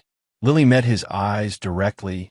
And how revenge, even when perfectly executed, costs something essential. Dominic studied her thoughtfully. You believe I've lost something through my actions. Haven't you? Lily glanced around the sterile penthouse. 2 years later, you live alone, work constantly, maintain no close relationships. You've rebuilt your professional empire while your personal life remains a fortress. Perhaps that's preference rather than loss. Is it? Lily's challenge was gentle but direct. Before Harrington's conspiracy, you had a life beyond calculation. Now you've become the human embodiment of a spreadsheet. All outcomes, no emotion. The assessment struck closer to truth than Dominic would acknowledge.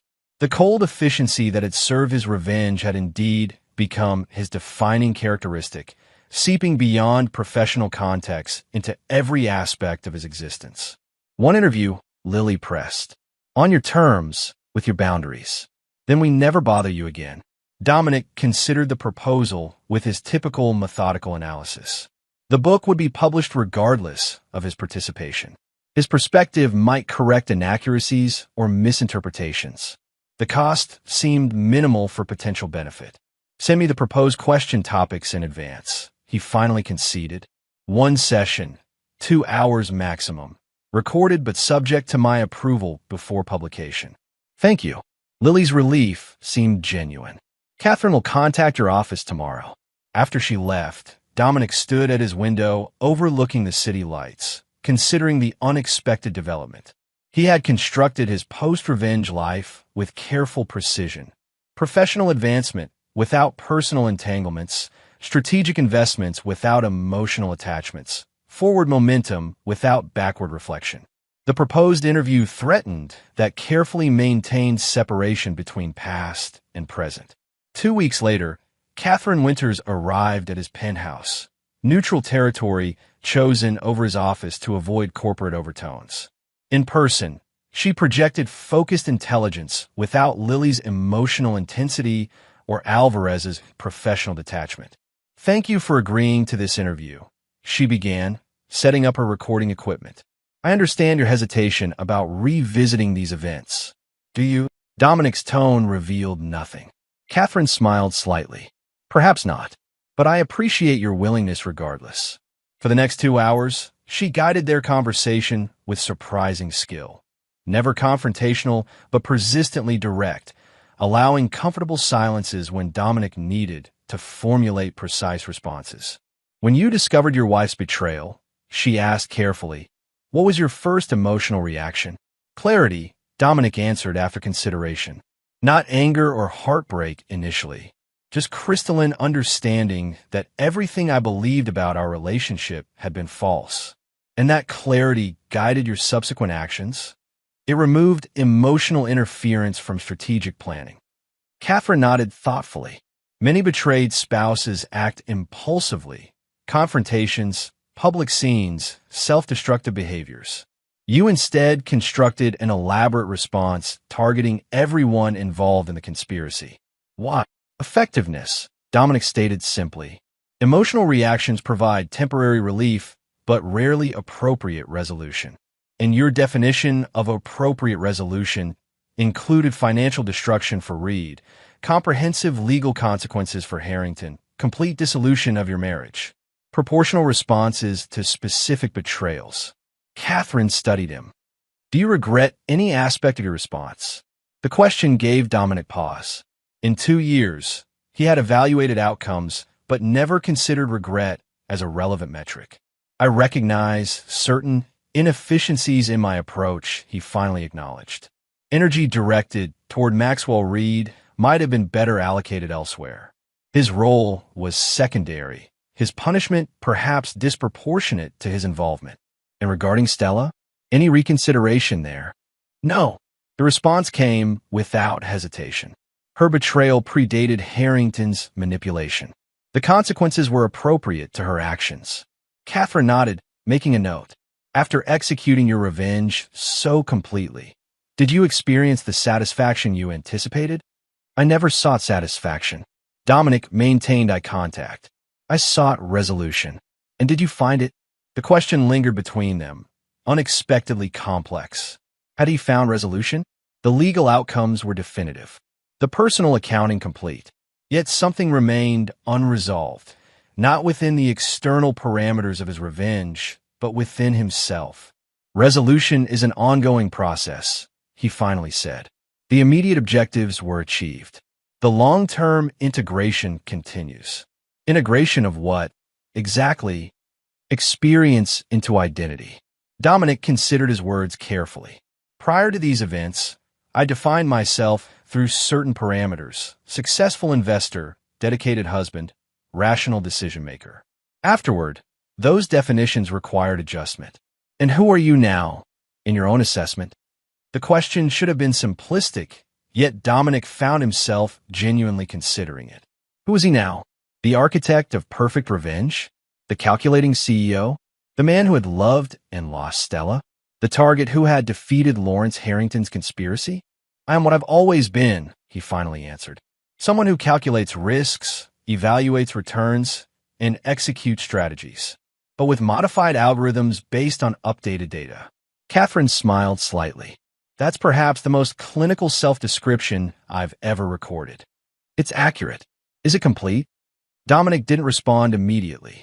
Was any self-assessment ever complete?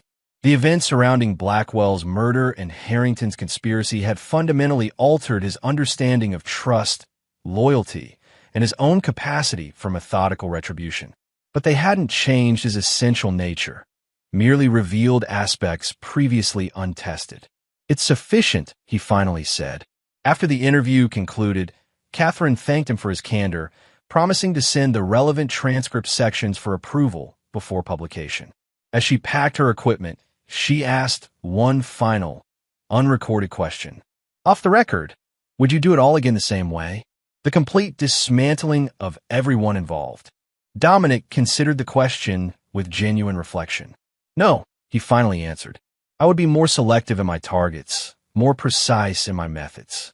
Harrington deserved everything he received. The others. He paused. Collateral damage isn't always necessary or productive. After Catherine left, Dominic remained in his living room, the conversation having stirred unexpected reflections. For the first time in years, he allowed himself to fully consider the arc of events from discovery to revenge to current reality. He had survived Harrington's conspiracy not just intact, but enhanced in many ways. His professional position was stronger than ever. His investment portfolio more diverse and successful. His reputation in financial circles untarnished by the personal scandal. Yet something fundamental had shifted within him. Not lost exactly, but transformed. The capacity for trust, for emotional connection, had been recalibrated to a narrower bandwidth. The potential for genuine partnership had been revised downward in his personal algorithm. Was this evolution or diminishment? Adaptation or damage? The question itself reflected a type of introspection he had largely abandoned since executing his revenge. 3 months later, Catherine's book was published to significant acclaim. The Harrington Conspiracy, Manipulation, Murder, and Methodical Revenge became an instant bestseller. Its unflinching examination of Lawrence Harrington's psychological manipulation and Dominic's calculated response capturing public fascination. Dominic received his copy directly from the publisher, but left it unopened on his desk for several days. When he finally read it, he found Catherine had captured the events with remarkable accuracy and unexpected insight. His own quoted sections were presented fairly within proper context. The final chapter, however, contained something unexpected, excerpt from Stella's journals that Dominic had never seen, apparently provided by her parents after her death. The entries dated from her final months in Connecticut. Dominic calculated perfectly, as he always does, the appropriate consequence for my betrayal. No more, no less. I find myself admiring the precision even as it destroys me. We were more alike than either of us recognized, both trapped in our own forms of calculation. Mine emotional, his strategic, both ultimately destructive. If I could tell him one thing now, it would be this. The perfect execution of revenge doesn't heal the original wound. It merely ensures both parties carry matching scars. Dominic closed the book, Stella's final assessment lingering in his mind.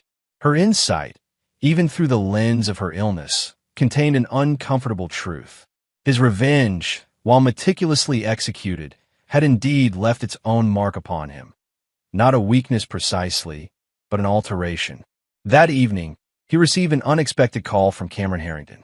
I've just finished Winter's book, Cameron said without preamble. Compelling reading. Indeed, Dominic maintained his characteristic neutrality. My father's final prison journal entry is particularly interesting. Did you read it? Not yet. Dominic had skimmed the appendices, but not thoroughly. He wrote it the night before his suicide. Cameron's voice held complex emotions. My greatest achievement was not my financial empire or political connections, but creating a mirror image of myself in Dominic Reeves. In destroying him, I transformed him. My methods become his methods. My calculation his calculation. Even in defeat, I've ensured my approach survives in the man who destroyed me. The words landed with unexpected impact. Harrington's final assessment echoed Lily's concerns and Catherine's unspoken questions. Had his perfect revenge transformed Dominic into a reflection of the very man he had destroyed? My father was a manipulator until the end, Cameron continued. That final statement was his attempt to taint your victory. Or perhaps his most honest observation. Dominic surprised himself with the acknowledgement. You're nothing like him, Cameron stated firmly. Your calculation serves creation. His served only destruction. After ending the call, Dominic stood at his window, watching night settle over the city. considering Cameron's distinction. Creation versus destruction. Purpose beyond retribution. Direction beyond revenge. In the 2 years since executing his perfect vengeance, Dominic had indeed focused on building rather than destroying, expanding Monarch Financial, investing in Cameron's medical research, developing new investment strategies with broader application than personal wealth accumulation. Yet his personal life remained as cold and precisely ordered as his revenge had been. No significant relationships, no emotional connections beyond professional collaboration, no vulnerabilities that might be exploited by future betrayals. Lawrence Harrington was dead. Maxwell Reed remained imprisoned. Stella had taken her own life. All accounts had been settled, all betrayals addressed. Only Dominic himself remained, standing at the crossroads between continued isolation and potential reconnection. The calculation was complex, the variables numerous. Trust, once broken, was difficult to recalibrate. Vulnerability, once exploited, created lasting awareness of risk. Yet the alternative, permanent isolation behind walls of perfect calculation, represented its own form of defeat. If Harrington's final objective had been to transform Dominic into his mirror image, then maintaining that transformation meant Harrington's ultimate victory, even from beyond the grave, Dominic reached for his phone, making a decision that wasn't purely strategic for the first time in years. He dialed Jennifer Palmer's number. "I've been considering your foundation proposal," he said when she answered. "The Pediatric Psychiatric Initiative. I'd like to discuss potential personal involvement beyond financial investment." Personal involvement? Her surprise was evident. In what capacity? Advisory board initially. Perhaps more direct engagement as the program develops. Dominic found himself adding, "Some wounds can't be prevented, but better treatment might help recovery." Dominic Reeves considering something beyond financial returns. Jennifer's tone held gentle amusement. Catherine's book must have had quite an impact. Let's say it prompted recalculation of certain variables. After concluding the call, Dominic returned to the window, watching the city lights with new awareness. His revenge had been perfect, calculated, executed, and completed with precision.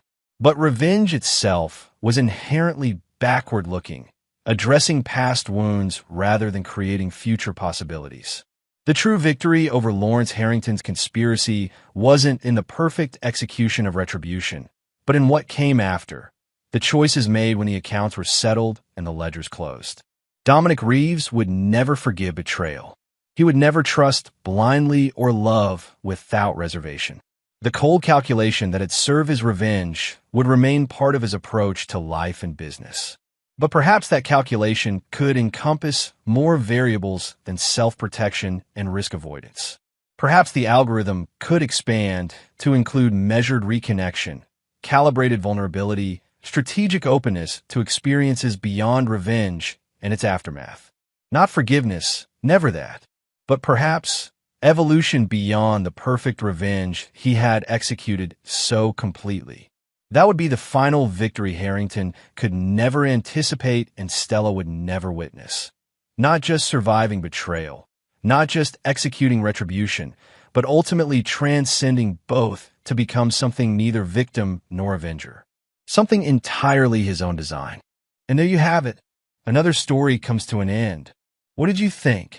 I'd love to hear your thoughts in the comments below. If you enjoy this story, consider joining our community by subscribing. It means the world to us. For more stories like this one, check out the recommended videos on screen. And I'll see you there. Welcome back to another story on Infidelity Tales Lab. Before we begin, tell us, where in the world are you watching from? Now let's dive into today's story. Chapter 1, The Weight of Silence. Christopher Blake had built a career on reading people. 12 years in military intelligence, followed by 8 running his own security consulting firm, had taught him that silence often screamed louder than words. But nothing prepared him for the silence that filled room 347 of St. Michael's Medical Center.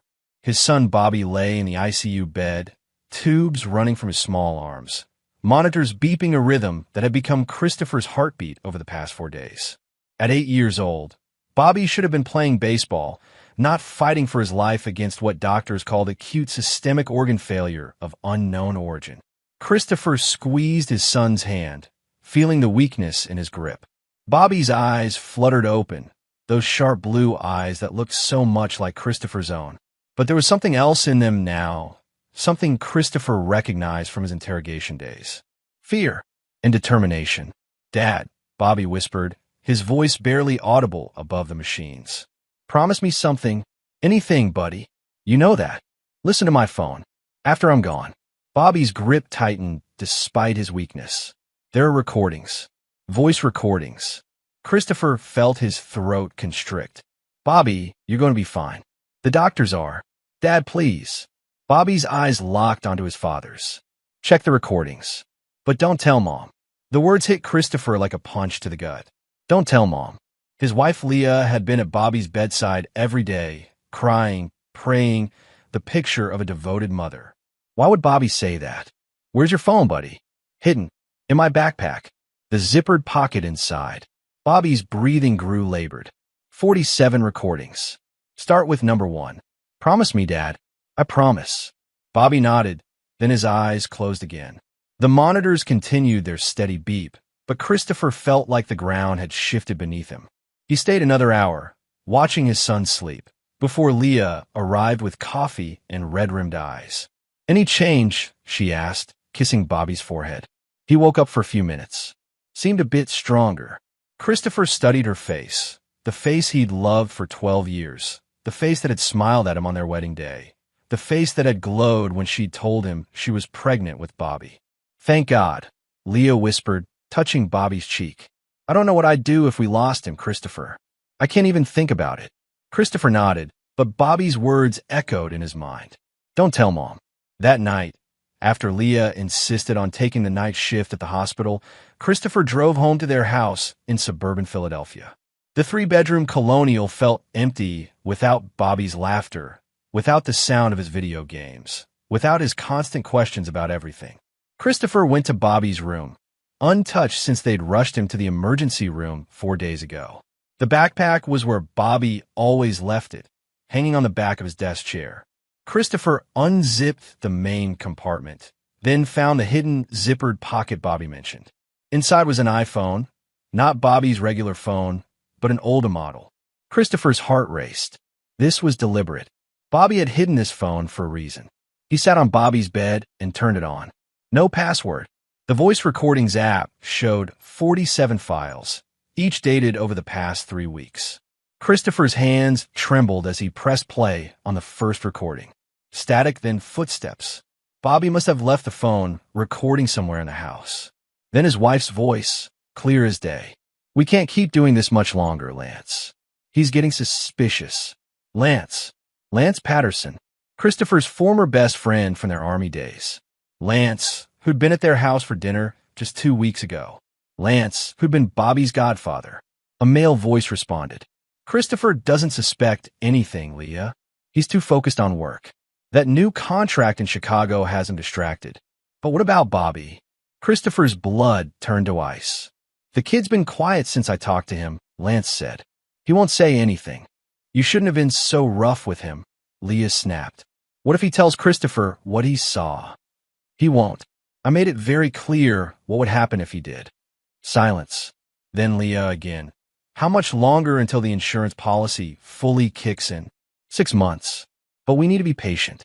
If something happens to Christopher now, it'll look suspicious." "I'm tired of waiting, Lance. I'm tired of pretending." The recording ended.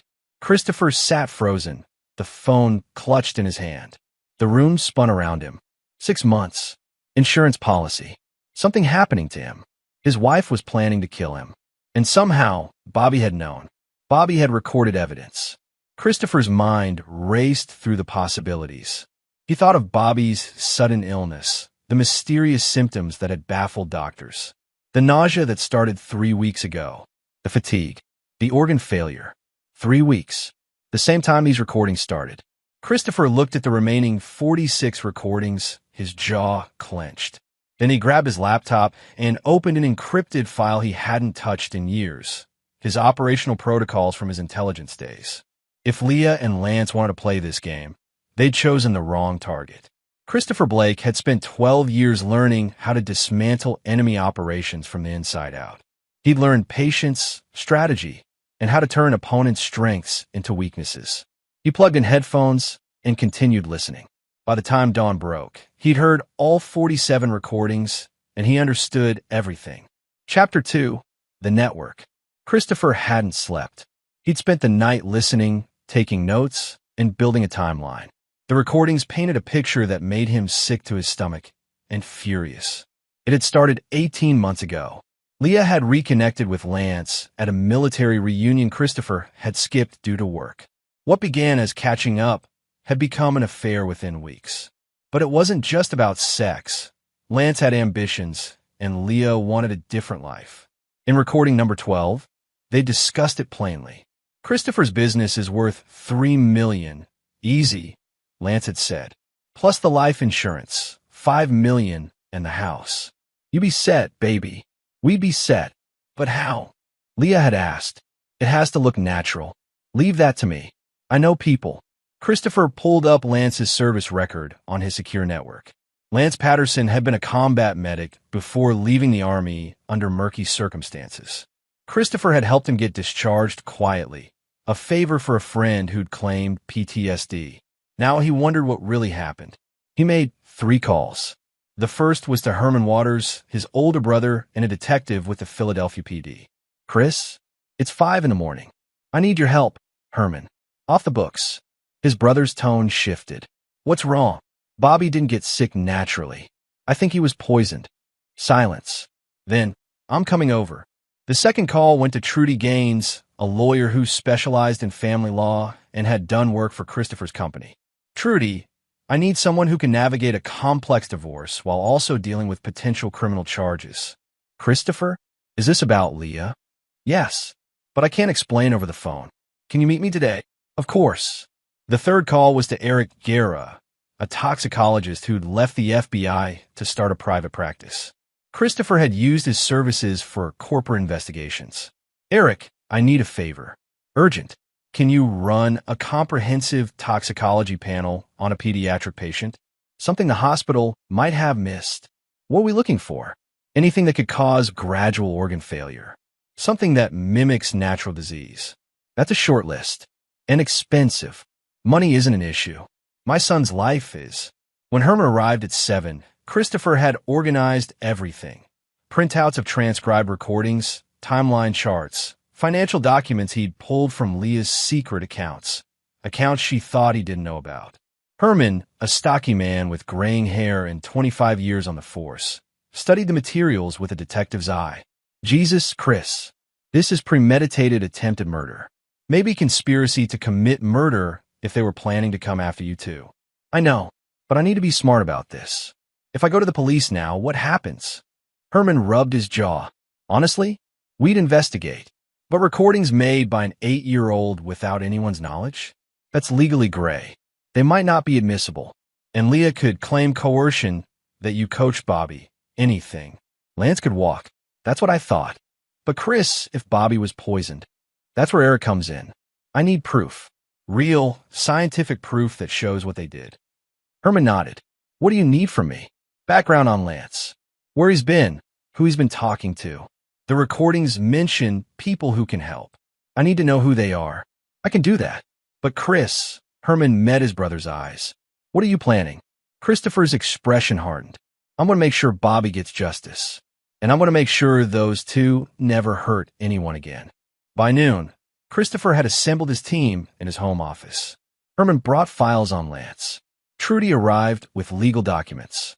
Eric had rushed to the hospital to consult on Bobby's case, using credentials that gave him access to Bobby's medical records and the ability to order additional tests.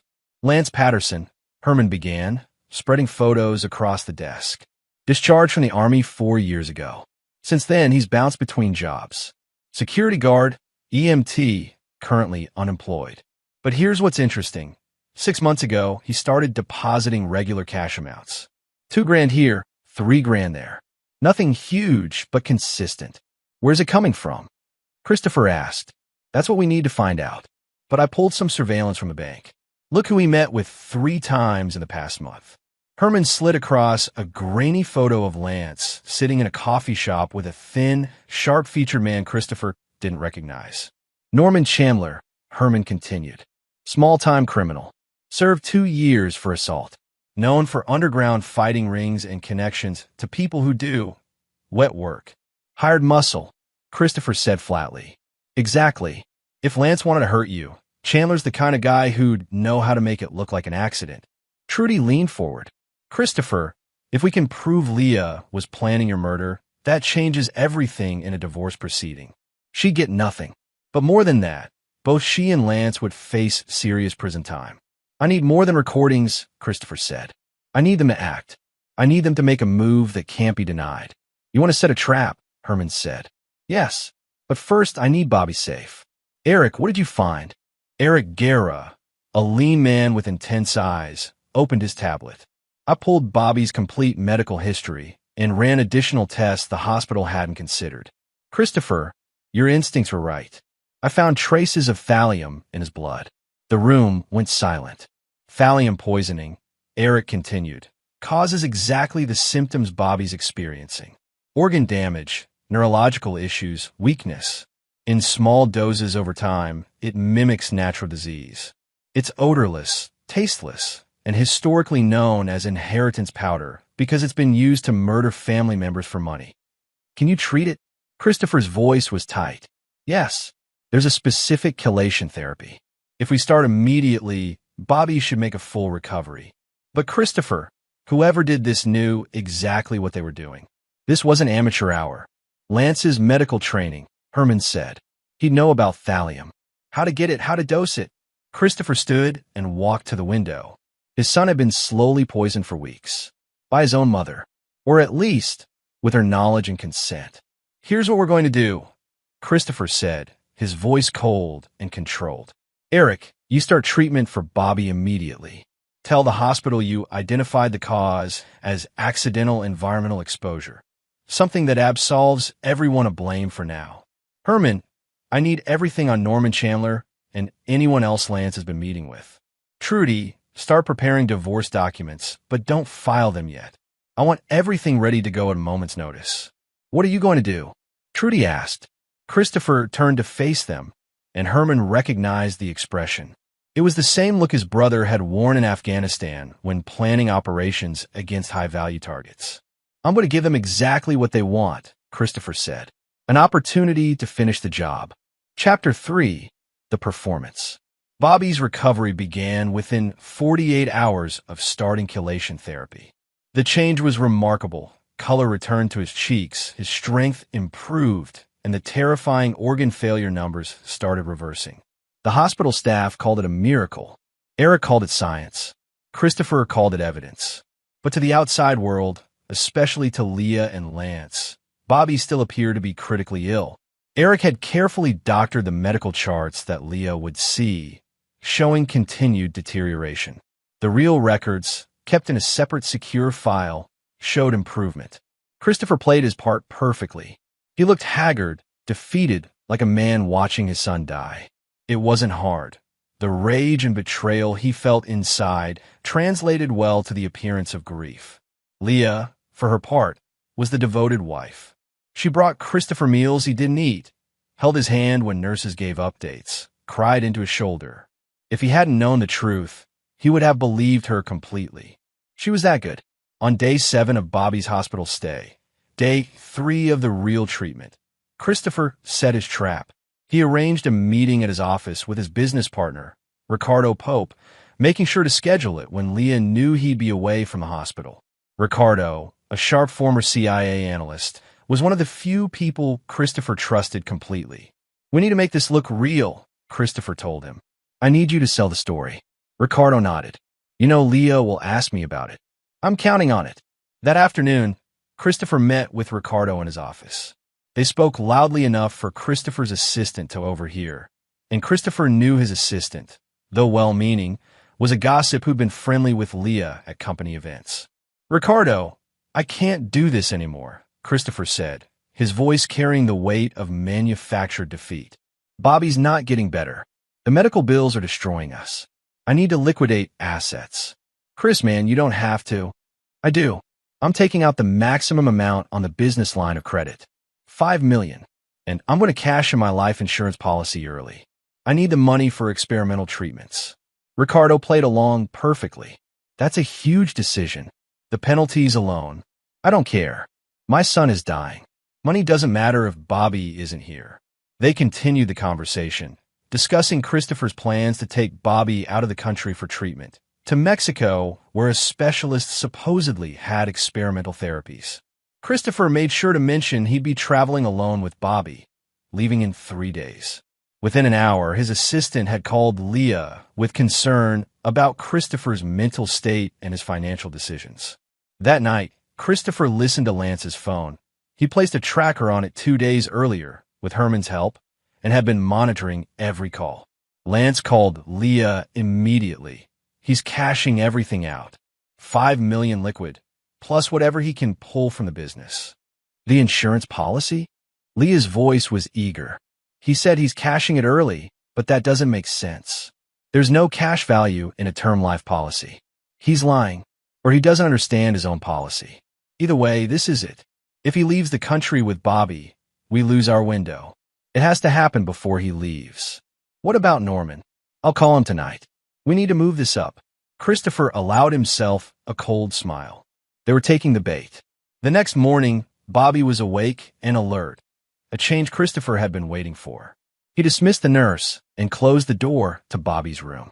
Dad, Bobby's voice was stronger now. Are you okay? Christopher sat on the edge of the bed and took his son's hand. Bobby, I need to ask you some hard questions. Can you do that for me? Bobby nodded, suddenly looking older than his 8 years. The recordings you made. How did you know to do that? Bobby's eyes filled with tears. I heard them talking one night. I came downstairs to get water, and I heard Mom and Uncle Lance in the kitchen. They were saying bad things about you, about making you go away. When was this? Maybe 2 months ago? I was scared, but I didn't know what to do. So I remembered you telling me once that if something bad happens, I should document everything. You said that when you were explaining your job. Christopher's chest tightened. His own advice, meant for corporate security, had saved both their lives. So I started recording them whenever I could. I leave the old phone you gave me, the one you said I could play games on, in places where they talked. The kitchen, the living room. Bobby wiped his eyes. Then I started feeling sick, and I got scared that maybe they did something to me. That's when I moved the phone to the backpack and wrote you the note. What note? In the backpack. The zippered pocket. There's a note. Christopher checked the pocket again and found a folded piece of paper he'd missed before. In Bobby's careful handwriting. Dad, if something happens to me, Mom and Uncle Lance did it. I'm sorry I didn't tell you before. I was scared. I love you. Bobby. Christopher pulled his son into a careful embrace, mindful of the 4 lines. You did exactly right, buddy. You were so brave. And I need you to be brave a little bit longer, okay? Are you going to stop them? Yes. But Bobby, I need you to keep pretending you're still very sick. Can you do that when Mom's here? Bobby nodded fiercely. I don't want to see her anyway. I know, son. I know. But this is important. The doctors are going to tell her you're getting worse. And I'm going to pretend I'm taking you away for treatment. When I do that, Uncle Lance and Mom are going to try to do something bad. But I'm going to catch them. Do you understand? Like a trap. Exactly like a trap. Bobby managed a small smile. Like the ones he used to set in Afghanistan. Smarter, Christopher promised. Much smarter. That evening, Christopher called a family meeting at the house. Just him, Leah, and Lance, who had been conveniently supporting them through Bobby's illness. Christopher poured whiskey for 3, his hands trembling just enough to seem genuine. I wanted you both here. Lance, you're Bobby's godfather and my oldest friend. Leah, you're my wife. I need you to know what I'm planning. They listened as he outlined his fictional plan. Take Bobby to a clinic in Tijuana in 2 days, cash out everything, throw a Hail Mary at experimental treatment. He'd be gone for at least a month, maybe more. What about the business? Lance asked. Ricardo's taking over. I don't care anymore. I just want my son to live. Leah reached for his hand. Christopher let her take it, even as his skin crawled. Christopher, you're not thinking clearly. Maybe we should. It's done, Leah. I've made my decision. He pulled his hand away and drained his whiskey. I'm going to bed. I need to start packing tomorrow. He left them in the living room, but Herman was already listening from the van parked 2 houses down, monitoring the bugs they'd placed throughout the house. 10 minutes after Christopher went upstairs, Lance and Leah's conversation confirmed everything. This is perfect, Lance said. Better than we planned. He's isolated, desperate, making rash decisions. No one will question it. Question what? An accident. On the way to the airport. A car crash. Tragic. Man loses control, try to save his dying son. Both killed instantly. Both. Leah's voice wavered. Lance, Bobby's just He knows too much, Leah. You said it yourself. He's been acting strange around you. Kids talk. We can't risk it. Silence. Then, when? Tomorrow night. Norman's crew will handle it. Professional. Clean. You'll be the grieving widow, and in 6 months, we'll quietly get together. A comfort to each other in dark times. And the money? All yours. Well, ours. 5 million life insurance, plus the business, the house. We'll sell it all and start fresh somewhere warm. Christopher listened to the recording Herman sent him, his jaw so tight it ached. They were planning to murder Bobby. His sick, dying son, except Bobby wasn't dying anymore, and they didn't know it. Tomorrow night, Christopher thought. Tomorrow night, they'd make their move. And he'd be ready. Chapter 4, Moving Pieces. Christopher spent the next day in constant motion, a man possessed. To anyone watching, and Lance was definitely watching, he looked like a desperate father making impossible preparations. Loading the car with luggage, arguing on the phone with insurance companies, snapping at colleagues. But every move was calculated. Eric's arranged for a medical transport to take Bobby from the hospital tonight at 8. Christopher told Herman over their encrypted channel. That's when they'll make their move, somewhere between the hospital and the airport. We've identified 3 likely spots, Herman replied. All on the route to Philadelphia International. Narrow roads, limited witnesses. I got officers positioned at each location, plain clothes. But Chris, you're sure about this? They want an accident? They'll get one. Just not the one they're planning. Christopher had learned patience in intelligence work. The best operations weren't rushed. They unfolded naturally, letting the enemy commit fully before springing the trap. Lance and Leah thought they were hunters. They were about to learn they'd been prey all along. At the hospital, Christopher made a show of signing discharge papers, his hand shaking just enough. Bobby was in on the plan now, playing his part. When Leah arrived to say goodbye, Bobby turned away from her. Bobby, honey, Daddy's taking you to get better, Leah cooed, reaching for her son. Don't touch me, Bobby whispered, just loud enough for the nurse to hear. Leah pulled back, eyes wide. Sweetheart, you're confused. The medicine. He's been having episodes, Christopher interjected quickly, putting himself between them. The doctors said the toxins in his system, he emphasized the word, watching Leah's face carefully, have been affecting his cognition. A flash of something crossed Leah's expression. Fear? Guilt? It vanished as quickly as it appeared. I should come with you, Leah tried. To Mexico. You'll need help. No. Christopher's tone was firm. You need to stay here, handle things with the business. Ricardo needs support transitioning. And honestly, Leah, I need to do this alone. With my son. She couldn't argue without seeming suspicious. Call me when you land? Of course. He kissed her cheek, the gesture mechanical. We'll get through this. But even as he said it, Christopher was thinking of recording 32, where Leah had actually laughed, about how Christopher still thinks we're happy. The medical transport arrived at 8 precisely. Eric supervised the transfer, playing the role of concerned specialist. Bobby was loaded into the ambulance. Christopher climbed in beside him, and they pulled away from St. Michael's. Lance's car, the dark blue sedan, picked them up 2 blocks later. He was trying to be subtle, staying 3 cars back. He didn't notice Herman's unmarked police car behind him, or the 2 other units paralleling them on adjacent streets. Talk to me, Herman, Christopher said into his earpiece. Got him. He's on his phone. We're intercepting the call now. Through his earpiece, Christopher heard Lance's voice. They're moving. And Route to airport. ETA, 30 minutes. Norman Chandler's gravelly response. We're in position at the Route 291 overpass. You sure about this, Patterson? Killing a kid's heavy business. Just do your job. You're getting paid enough. Your conscience, man. I'll handle the mechanical failure. Car goes off the road, hits the barrier, boom. Tragic accident. Christopher's hands clenched. They weren't even conflicted about murdering an 8-year-old. Change of plans, Christopher said calmly to the transport driver, actually an undercover officer. Take the exit to Route 291. That's where they're waiting, sir. I know. That's the point. The ambulance turned onto Route 291. Ahead, Christopher could see the overpass, shadows gathering beneath it. This was it. Eric, activate Bobby's monitor alarms. In the back of the ambulance, Eric triggered the medical monitors to flatline. The shrill alarm filled the cabin. Bobby's crashing. Eric shouted, loud enough for any directional microphones to pick up. Driver, pull over. Now! The ambulance swerved to the shoulder, right at the base of the overpass. Christopher jumped out, running to the back doors, playing the panicked father. Bobby! No, no, no! From the shadows, Christopher saw movement. Norman Chandler and 2 others, approaching the ambulance. They wore maintenance uniforms, carrying tools. To any passerby, they'd look like highway workers. But Christopher saw the device in Norman's hand. Remote trigger.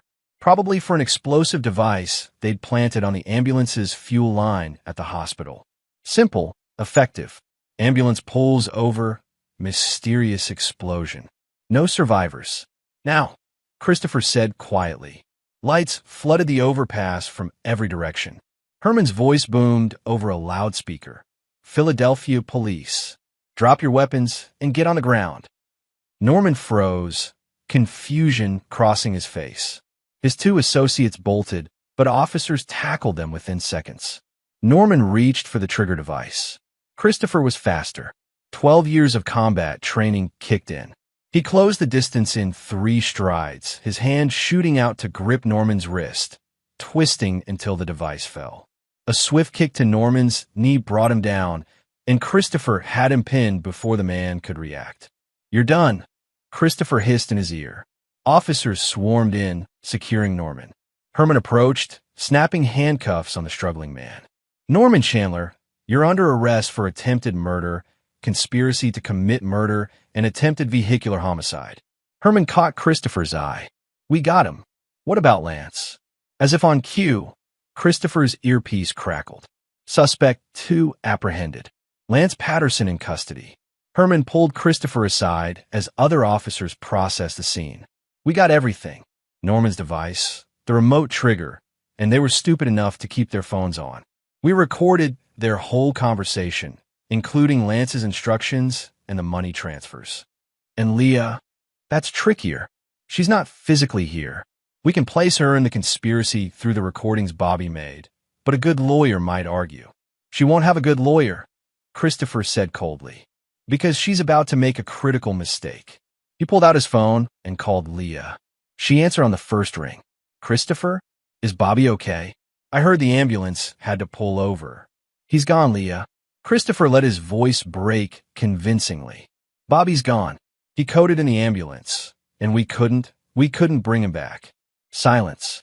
Then, no, that's not. Christopher, where are you?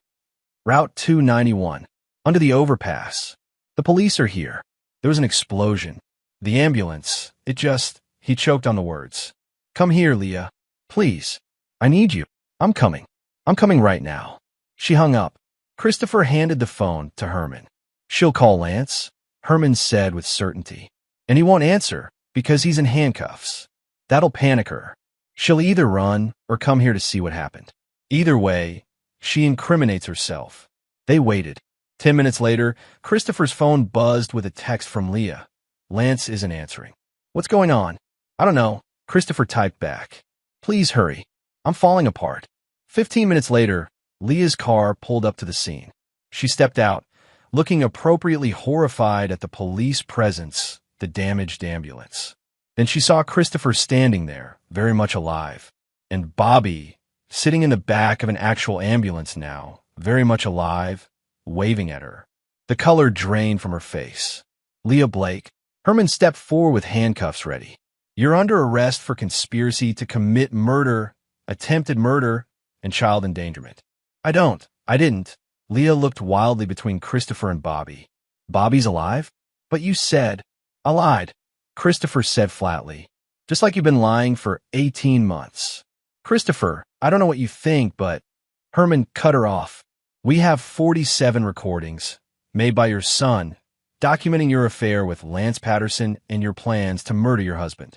We have evidence you poisoned Bobby with thallium. We have Lance Patterson and Norman Chandler in custody, and they're already talking.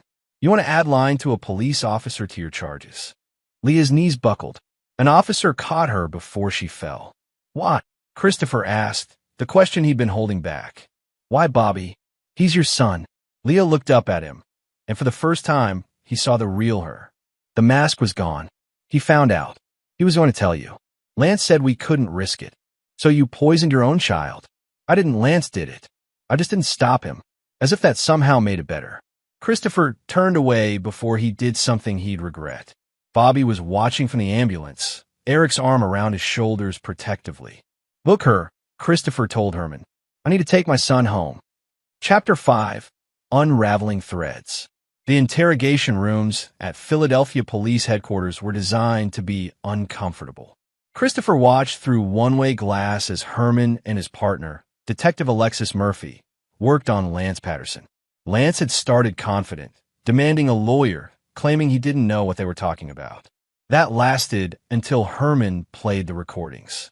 That's not admissible, Lance blustered. Recorded without consent by a minor. We don't need them for court, Detective Murphy said calmly. We have Norman Chandler. Know what he said? He said you approached him about handling a problem. He kept receipts, Lance. Every conversation, every payment. He's been in this business long enough to know to protect himself. Norman's a known criminal. His word means nothing.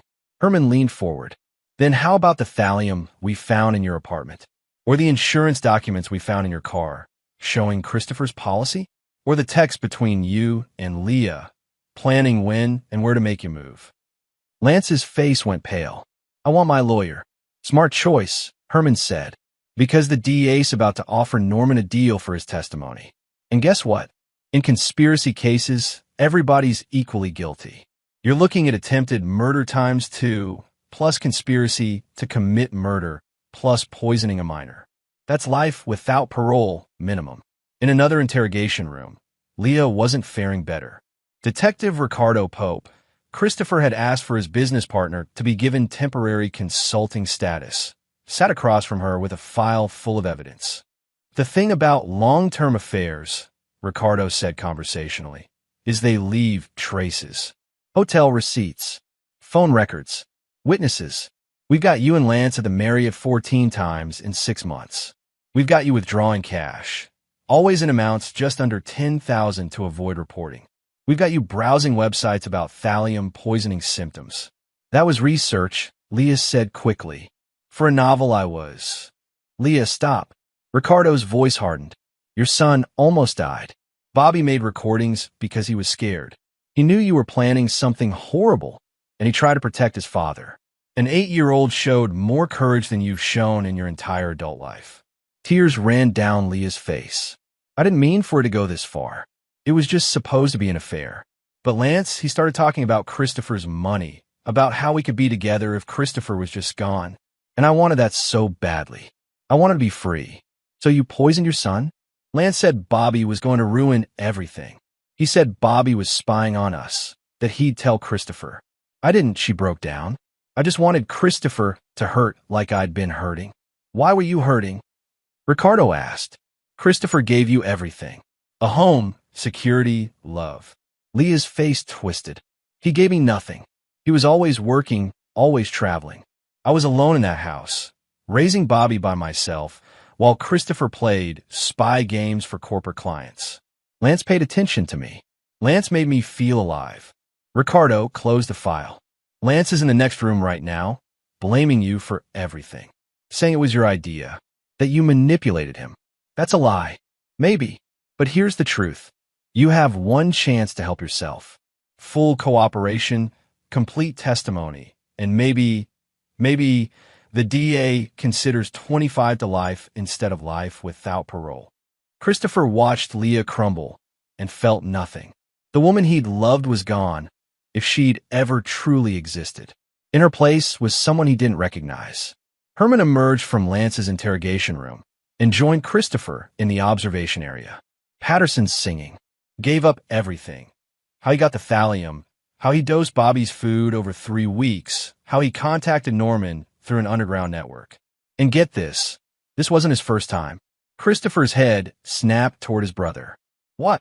Lance was discharged from the army because he was suspected of poisoning a fellow soldier who'd reported him for drug theft. They couldn't prove it, so you helped get him a quiet discharge. But Chris, the symptoms were identical to Bobby's. I helped a man who tried to murder someone.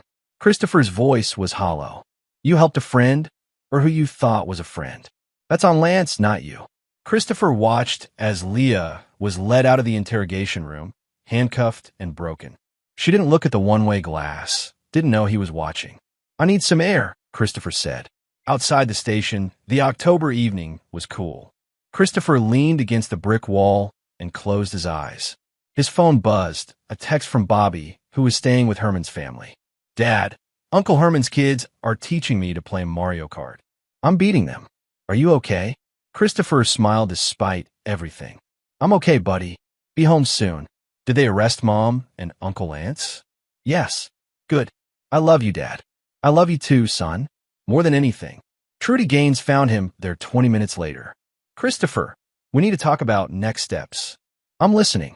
The DA's office wants to move quickly on this. They're offering Leah a deal. Testify against Lance, full cooperation, and they'll recommend 25 years instead of life. She'd be eligible for parole in 15. No. Christopher's voice was steel. Christopher, Trudy, she poisoned our son. She planned my murder. She would have let Bobby die to cover her tracks. No deals. If she doesn't take the deal, she'll fight. This could drag out for years. Bobby would have to testify, relive all of this. Christopher was quiet for a long moment. Then, what if Bobby doesn't have to testify? What if we have all the evidence we need without putting him through that? The recordings help, but the defense will attack them. They'll say Bobby was coached, that the recordings were manufactured. We need Bobby's testimony to authenticate them. Then we need Lance to flip completely. Make him the star witness against Leah. Why would he do that? Christopher's smile was cold. Because I'm going to give him a very compelling reason. Chapter 6, The Final Witness. Christopher sat across from Lance Patterson in a private meeting room at the Philadelphia Detention Center. No lawyers, no police, just 2 men who'd once been brothers in arms. Lance looked haggard, the cocky confidence gone. You shouldn't be here, Chris. Probably not. But I wanted to look you in the eye and ask you something. I'm not talking without my lawyer. I don't need you to talk. I need you to listen. Christopher pulled out a folder. This is evidence the DA hasn't shared with you yet. Want to know what it is? Lance stayed silent, but his eyes flicked to the folder. It's medical records, Christopher continued, from her time in the Army. Specifically, from when Private First Class Curtis Klein died under mysterious circumstances. The same Curtis Klein who reported you for stealing prescription painkillers from the medical unit. Lance's jaw tightened. The Army suspected you poisoned him, but they couldn't prove it. So I helped get you discharged quietly, thinking I was protecting a friend with PTSD. But I wasn't protecting a friend. I was protecting a murderer. Christopher slid the folder across the table. I hired investigators. Really good ones. They found things the Army missed. Receipts for heavy metals purchased under fake names. Witness statement from soldiers who saw you near Curtis's food. Medical evidence that his symptoms matched thallium poisoning. That's all speculation. Meaningless. Maybe. But here's what isn't speculation. This evidence goes to Curtis Klein's family. They file a civil suit against you. The publicity alone destroys any chance you have a trial. The jury will hear about how you've done this before. First Curtis, then Bobby. Pattern of behavior. And Lance? Curtis Klein's father is a retired Marine general with connections. Your life in prison won't be pleasant. Lance's face had gone white. Or Christopher said softly. You make this right. Not for me. Not for you. For Bobby. You testify against Leah. Full cooperation. You take full responsibility for everything. The poisoning, the murder plot, all of it. You say Leah tried to stop you, that she didn't know what you were doing until it was too late. You want me to lie? I want you to save an 8-year-old boy from having to testify against his mother in open court. I want Bobby to have a chance at a normal life, not years of trauma therapy, because he had to describe how his mother poisoned him. Lance was quiet for a long moment. If I do this, what do I get? The DA might offer you a deal. 20 years instead of life. Parole in 15. And I don't send the Curtis Klein evidence to anyone. And if I don't, Christopher stood. Then you spend the rest of your life in prison as a child poisoner. Inmates have a special place for people who hurt kids. Lance, you were a medic. You know what they'll do to you. This is blackmail. This is justice. You wanted to destroy my family for money. I'm offering you a way to do one decent thing before you disappear forever. Christopher walked to the door, then paused. We were brothers once. But you crossed a line I can't forgive. This is the only mercy you're getting from me. 3 days later, Lance Patterson took the DA's deal. He confessed to everything. Obtaining the thallium, poisoning Bobby over 3 weeks, planning Christopher's murder with Norman Chandler. He testified that Leah had initially been unaware of the poisoning, that she'd only learned about it after Bobby got sick, but by then she was in too deep. It was a lie, but it was a lie that served a purpose. Leah, faced with Lance's testimony and the mountain of evidence against her, took her own deal. 15 years for conspiracy after the fact and obstruction of justice. She'd serve at least 10. The trial for Norman Chandler was swift. With Lance and Leah both testifying against him, he had no defense. Life without parole for attempted murder. Christopher watched the proceedings from the back of the courtroom, Bobby beside him. His son had grown quieter over the weeks, more serious. The innocence that should have defined his childhood had been stolen. When Leah was led into court in her orange jumpsuit, Bobby reached for Christopher's hand. Dad, do I have to see her? No, son. We can leave. I want to see her face when she hears the sentence. So they stayed. And when the judge pronounced 15 years, Leah turned to look at the gallery. Her eyes found Bobby.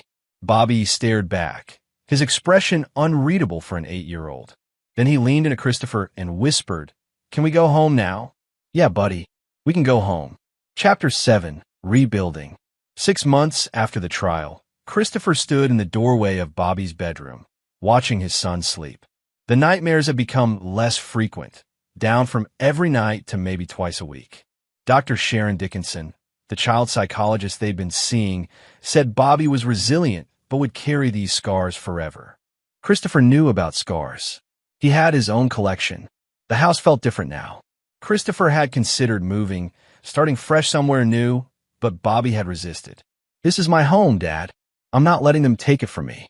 At 9 years old now, birthdays celebrated with a small party of Herman's kids and a few careful school friends, Bobby was finding his footing. Little League baseball helped. So did the German Shepherd puppy Christopher had brought home, a trained protection dog named Rex who followed Bobby everywhere. Christopher's business had suffered during the trial. Clients didn't like publicity, especially the kind that involved attempted murder. But Ricardo had held things together, and slowly they were rebuilding. The bigger changes were internal. Christopher worked from home 3 days a week now. Mornings were for Bobby, making breakfast together, helping with homework, just being present. The international contracts he'd once pursued aggressively stayed local now. No more weeks away. No more just one more trip.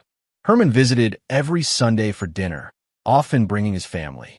His wife, Phyllis, had become a surrogate mother figure for Bobby, filling a void with quiet competence. Bobby never asked about Leah. Not once. The recordings, those 47 files that had saved their lives, were locked in a safe deposit box, backed up in 3 encrypted locations. Evidence for the trial? Yes, but also a reminder of Bobby's courage. He's a tough kid, Eric Guerra said during a follow-up visit. The toxicologist had become a family friend, stopping by monthly to check Bobby's blood work.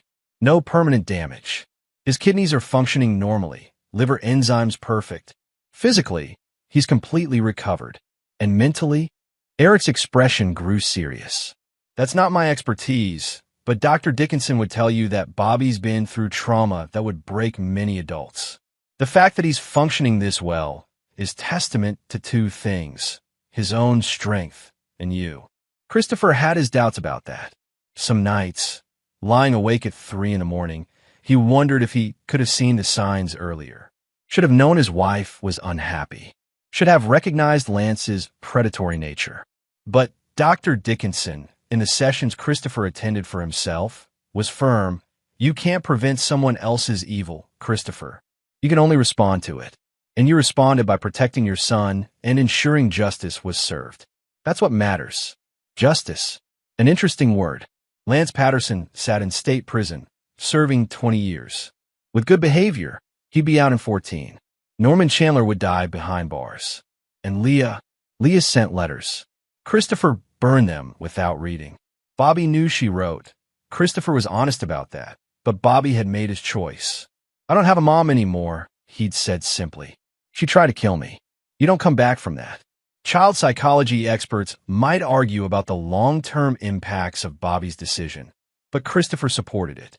Leah had lost her right to Bobby's love when she'd put poison in his food. The divorce had been finalized quickly. With Leah's criminal conviction, Christopher got everything.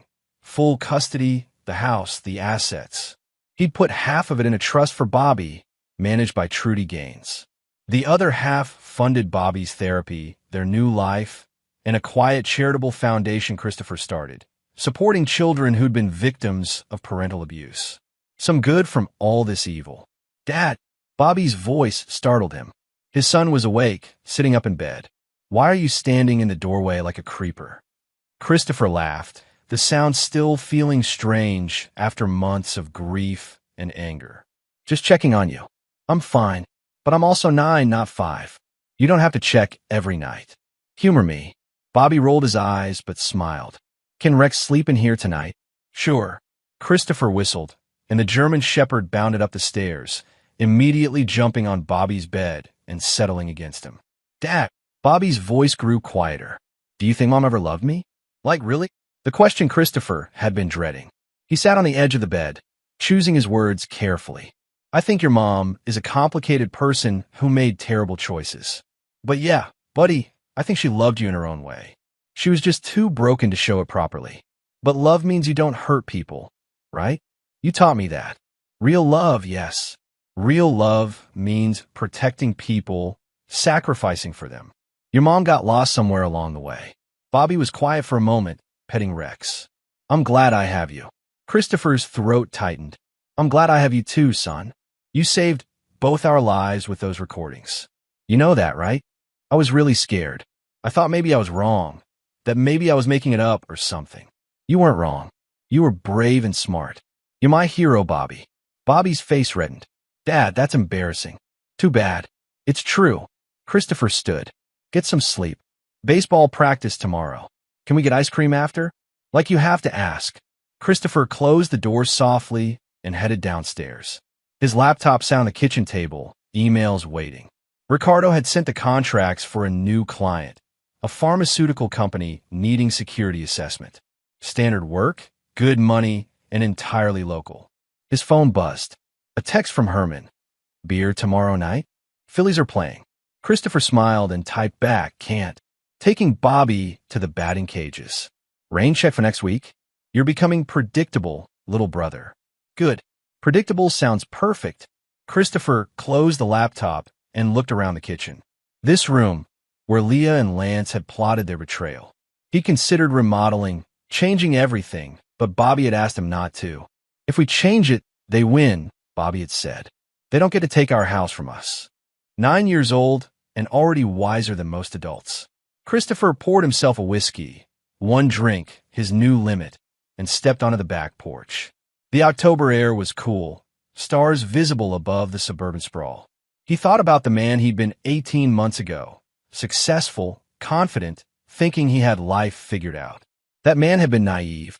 This man, the one he was now, knew that safety was an illusion, that evil could wear a familiar face, that the people you trusted most could destroy you. But he also knew that love, real love, the kind between father and son, could survive anything. That courage came in small packages. That sometimes the right path meant getting your hands dirty, bending rules, doing whatever necessary to protect what mattered. His phone buzzed again. This time, a call from an unknown number. Christopher almost ignored it, then remembered it might be case-related. Blake speaking. Christopher Blake? An unfamiliar male voice, southern accent. My name is Martin Case. I'm calling from Louisiana. You don't know me, but I think we need to talk about Lance Patterson. Christopher's hand tightened on the phone. I have nothing to say about Lance. I understand, but I'm Curtis Klein's brother, and I just learned what really happened to Curtis. What Lance did. Christopher closed his eyes. The file he'd shown Lance, the evidence he'd gathered, he'd thought it would stay buried, leverage that lived and died in that prison meeting room. Mr. Case, I'm not calling for revenge, Mr. Blake. I'm calling to say thank you. Curtis's death destroyed our family. We never had answers. My parents died not knowing why their son was murdered. But now I know, and I know that because of you, Lance Patterson will never hurt another person. So thank you. I didn't do anything. You protected your son. That's everything. And in doing so, you gave my family closure. Martin Case paused. I just wanted you to know that Curtis is at peace now. And so are we. The call ended. Christopher stared at the phone, then up at the stars. Sometimes justice worked in strange ways. Chapter 8. The Visitor. Spring came to Philadelphia with gentle rain and cherry blossoms. Bobby finished 4th grade with good grades and better friendships. Dr. Dickinson reduced their sessions to once a month. Rex grew from a puppy into a massive, protective shadow. Life found a rhythm. Christopher hadn't expected Trudy Gaines's call. Christopher, I need to inform you about something. Leah's requested a meeting with Bobby. Supervised, of course, at the prison. It's her right under the custody agreement to request contact. Absolutely not. I know, but legally, she can petition the court. She's his mother, and she hasn't been convicted of directly harming him. Lance took the blame for the poisoning. A judge might grant supervised visitation. Christopher felt the familiar rage bubble up. Trudy, that woman tried to murder him. I know. But the legal system doesn't always align with justice. I can fight this, and I will. But I need to prepare you. There's a chance the court might allow it. Christopher hung up and immediately called Herman. They're trying to give her access to Bobby. I heard. Ricardo called me. Chris, we'll handle this. There's precedent for denying parental rights based on endangerment. It's not enough. She's going to use this to hurt him again. That's all this is, another way to control, to manipulate. Then we show the court who she really is. The hearing was scheduled for 3 weeks out. Christopher spent those weeks documenting everything. Bobby's nightmares, his panic attacks when asked about his mother, Dr. Dickinson's detailed reports on the trauma. But he also prepared for the worst. Bobby, Christopher said one evening, sitting with his son on the back porch, your mother has asked to see you. Bobby's face went blank, the expression he wore when processing something painful. Does she get to? Not if I can help it. But there's a court hearing. A judge will decide. What do I do if the judge says yes? Then I'll be with you every second. She won't be able to touch you or hurt you. But buddy, you have a voice in this too. If you tell the judge you don't want to see her, that matters. Will they make me talk to her? Not unless you want to. I promise you, Bobby, I will do everything in my power to protect you from her. Bobby nodded slowly. I don't want to see her, Dad. She scares me. Those words broke Christopher's heart and strengthened his resolve simultaneously. The hearing took place in family court, a smaller, less intimidating setting than the criminal trial had been. Leah appeared via video link from the prison, wearing civilian clothes they provided, hair brushed, makeup applied. She looked like the woman Christopher had married, almost. Her lawyer, a public defender named Felix Benjamin, argued passionately. My client made terrible mistakes, but she remains Bobby Blake's mother. The bond between parent and child is sacred. Ms. Blake has completed parenting classes in prison, undergone therapy, and genuinely wishes to repair her relationship with her son. Trudy countered with medical records, therapy transcripts, and a statement from Dr. Dickinson that Christopher had provided. Bobby Blake suffers from PTSD directly related to his mother's actions. Contact with her would be psychologically damaging and potentially traumatic. The judge, a stern woman in her 60s named Margarita Jennings, listened carefully. Then she did something unexpected. She asked to speak with Bobby. "Mr. Blake, is your son available?" Christopher hadn't brought Bobby, thinking to spare him the experience. "Not today, Your Honor. I didn't want to subject him to." "I understand, but I need to hear from Bobby himself. This is his life we're deciding." Judge Jennings looked at the clock. "We'll reconvene in 2 hours. Please bring your son to chambers. I'll speak with him privately." Christopher's stomach churned as he called Herman to pick up Bobby from school. This was it. Bobby would have to face this directly. 2 hours later, Bobby sat in Judge Jennings' chambers, Christopher beside him. The judge had dismissed all lawyers, making it just the three of them. "Bobby," Judge Jennings said gently, "I know this is hard, but I need to understand how you feel about seeing your mother. There's no wrong answer here."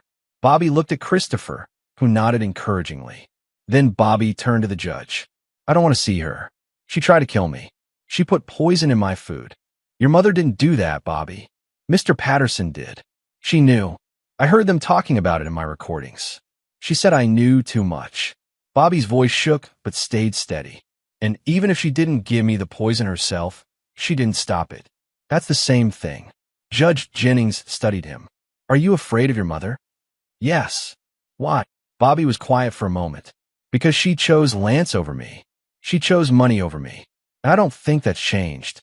I think she wants to see me so she can feel better about herself, not because she cares about me. My dad says real love is about putting someone else first. My mom has never done that." Christopher's chest tightened with pride and sorrow. Pride at his son's clarity, sorrow that he had to have it. Judge Jennings nodded slowly. "Thank you for your honesty, Bobby. That took courage." The hearing reconvened an hour later. Judge Jennings delivered her ruling.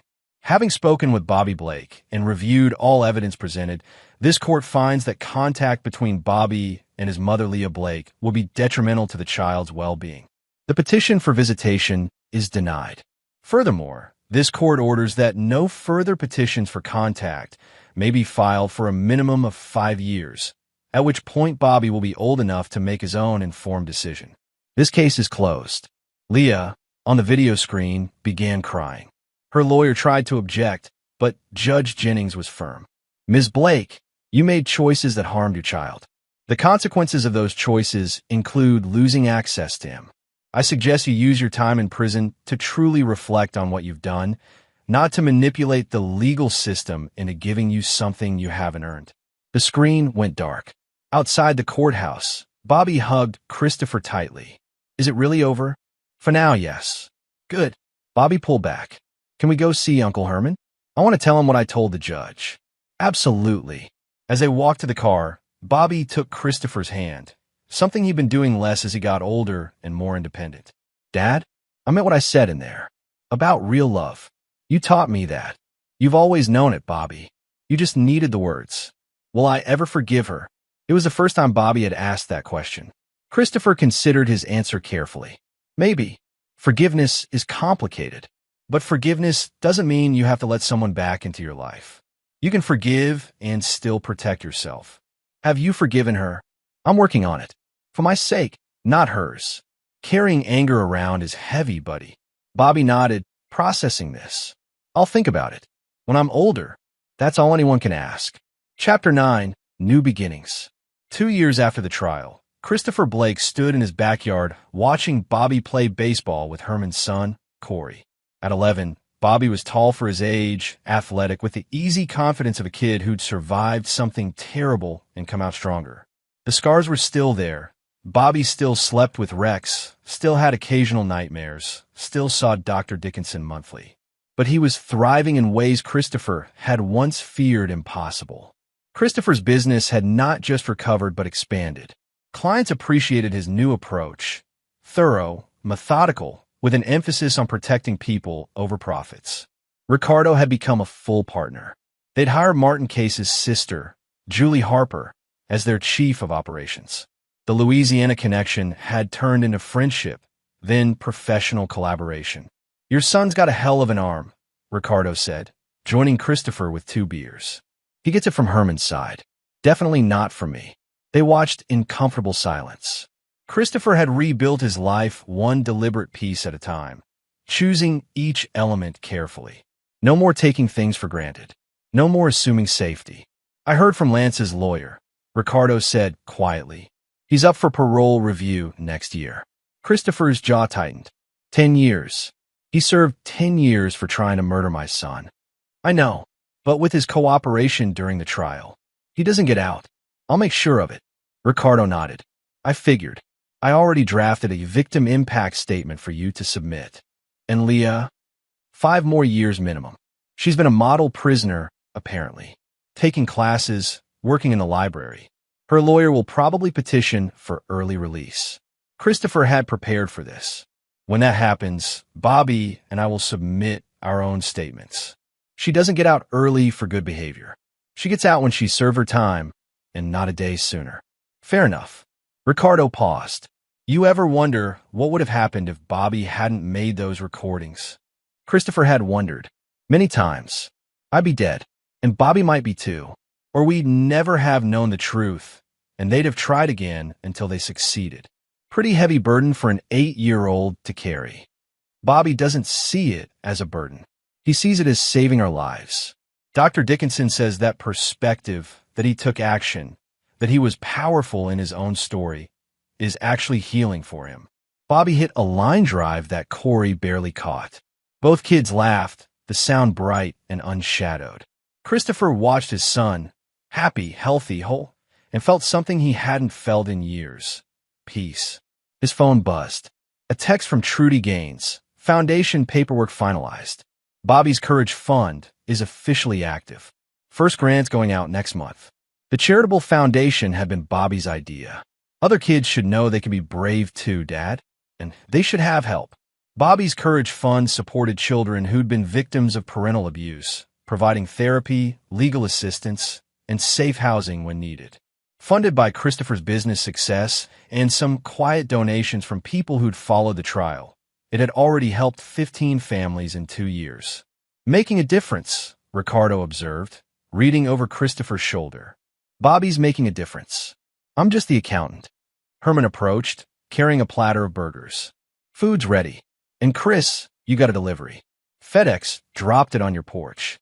Christopher excused himself and walked to the front of the house. A package sat on the porch steps, no return address. His security instincts kicked in. He scanned the package carefully before picking it up. Light, small, properly addressed. Inside was a book, The Power of Forgiveness, by an author Christopher didn't recognize. A note was tucked inside. Asterisk Christopher Blake. You don't know me, but I was in the courtroom during Lance Patterson's sentencing. I'm a psychologist who specializes in trauma recovery. I've been following your story and your son's remarkable courage. This book helped me after my own betrayal. I thought it might help you too. Not to forgive those who hurt you. That's your choice alone, but to free yourself from the weight of what they did. Your son is lucky to have you. The world is better because you chose justice over revenge. A friend asterisk. Christopher stared at the note. Justice over revenge. But wasn't his justice a form of revenge? He'd manipulated Lance into taking blame to protect Bobby. He'd ensured Leah and Lance received maximum sentences. He'd used his skills and connections to destroy them both. And yet, he'd done it within the law. Mostly, he'd protected Bobby. He'd ensured neither of them could hurt anyone else. Was that justice or revenge? Dad, Bobby called from the backyard. Uncle Herman says the burgers are getting cold. Christopher pocketed the note and the book. Questions for another day, perhaps. Or questions that didn't need answers. He'd made his choices. He lived with them. That evening, after everyone had left, Christopher and Bobby sat on the back porch watching fireflies. Rex dozed at Bobby's feet, occasionally twitching in doggy dreams. Dad, can I ask you something? Bobby's tone was serious. Always. Do you think about Mom? Christopher chose honesty. Sometimes, I think about who I thought she was. I grieve that person, even though she probably never existed. Dr. Dickinson says it's okay to miss someone and also be glad they're gone. But it's complicated. Dr. Dickinson's smart. Bobby was quiet for a moment. I don't miss her. Is that bad? No, buddy. You feel what you feel. There's no right or wrong. But sometimes I feel guilty for not missing her. Like she's my mom. Aren't you supposed to love your mom? Christopher pulled Bobby close. You're supposed to love people who love you back properly. People who protect you and put your needs first. Your mother failed at that. You don't owe her your love just because of biology. But I still feel guilty. I know. That's normal. It means you have a good heart. But Bobby, listen to me. You saved both our lives. You were brave when being brave could have gotten you hurt. You documented evidence, and you trusted me to fix things. That's extraordinary. You don't owe your mother anything except to live a good life in spite of what she did. Bobby leaned against Christopher's shoulder. I'm glad you're my dad. I'm glad you're my son. They sat in silence, watching the fireflies dance. Somewhere in the distance, a train whistle blew.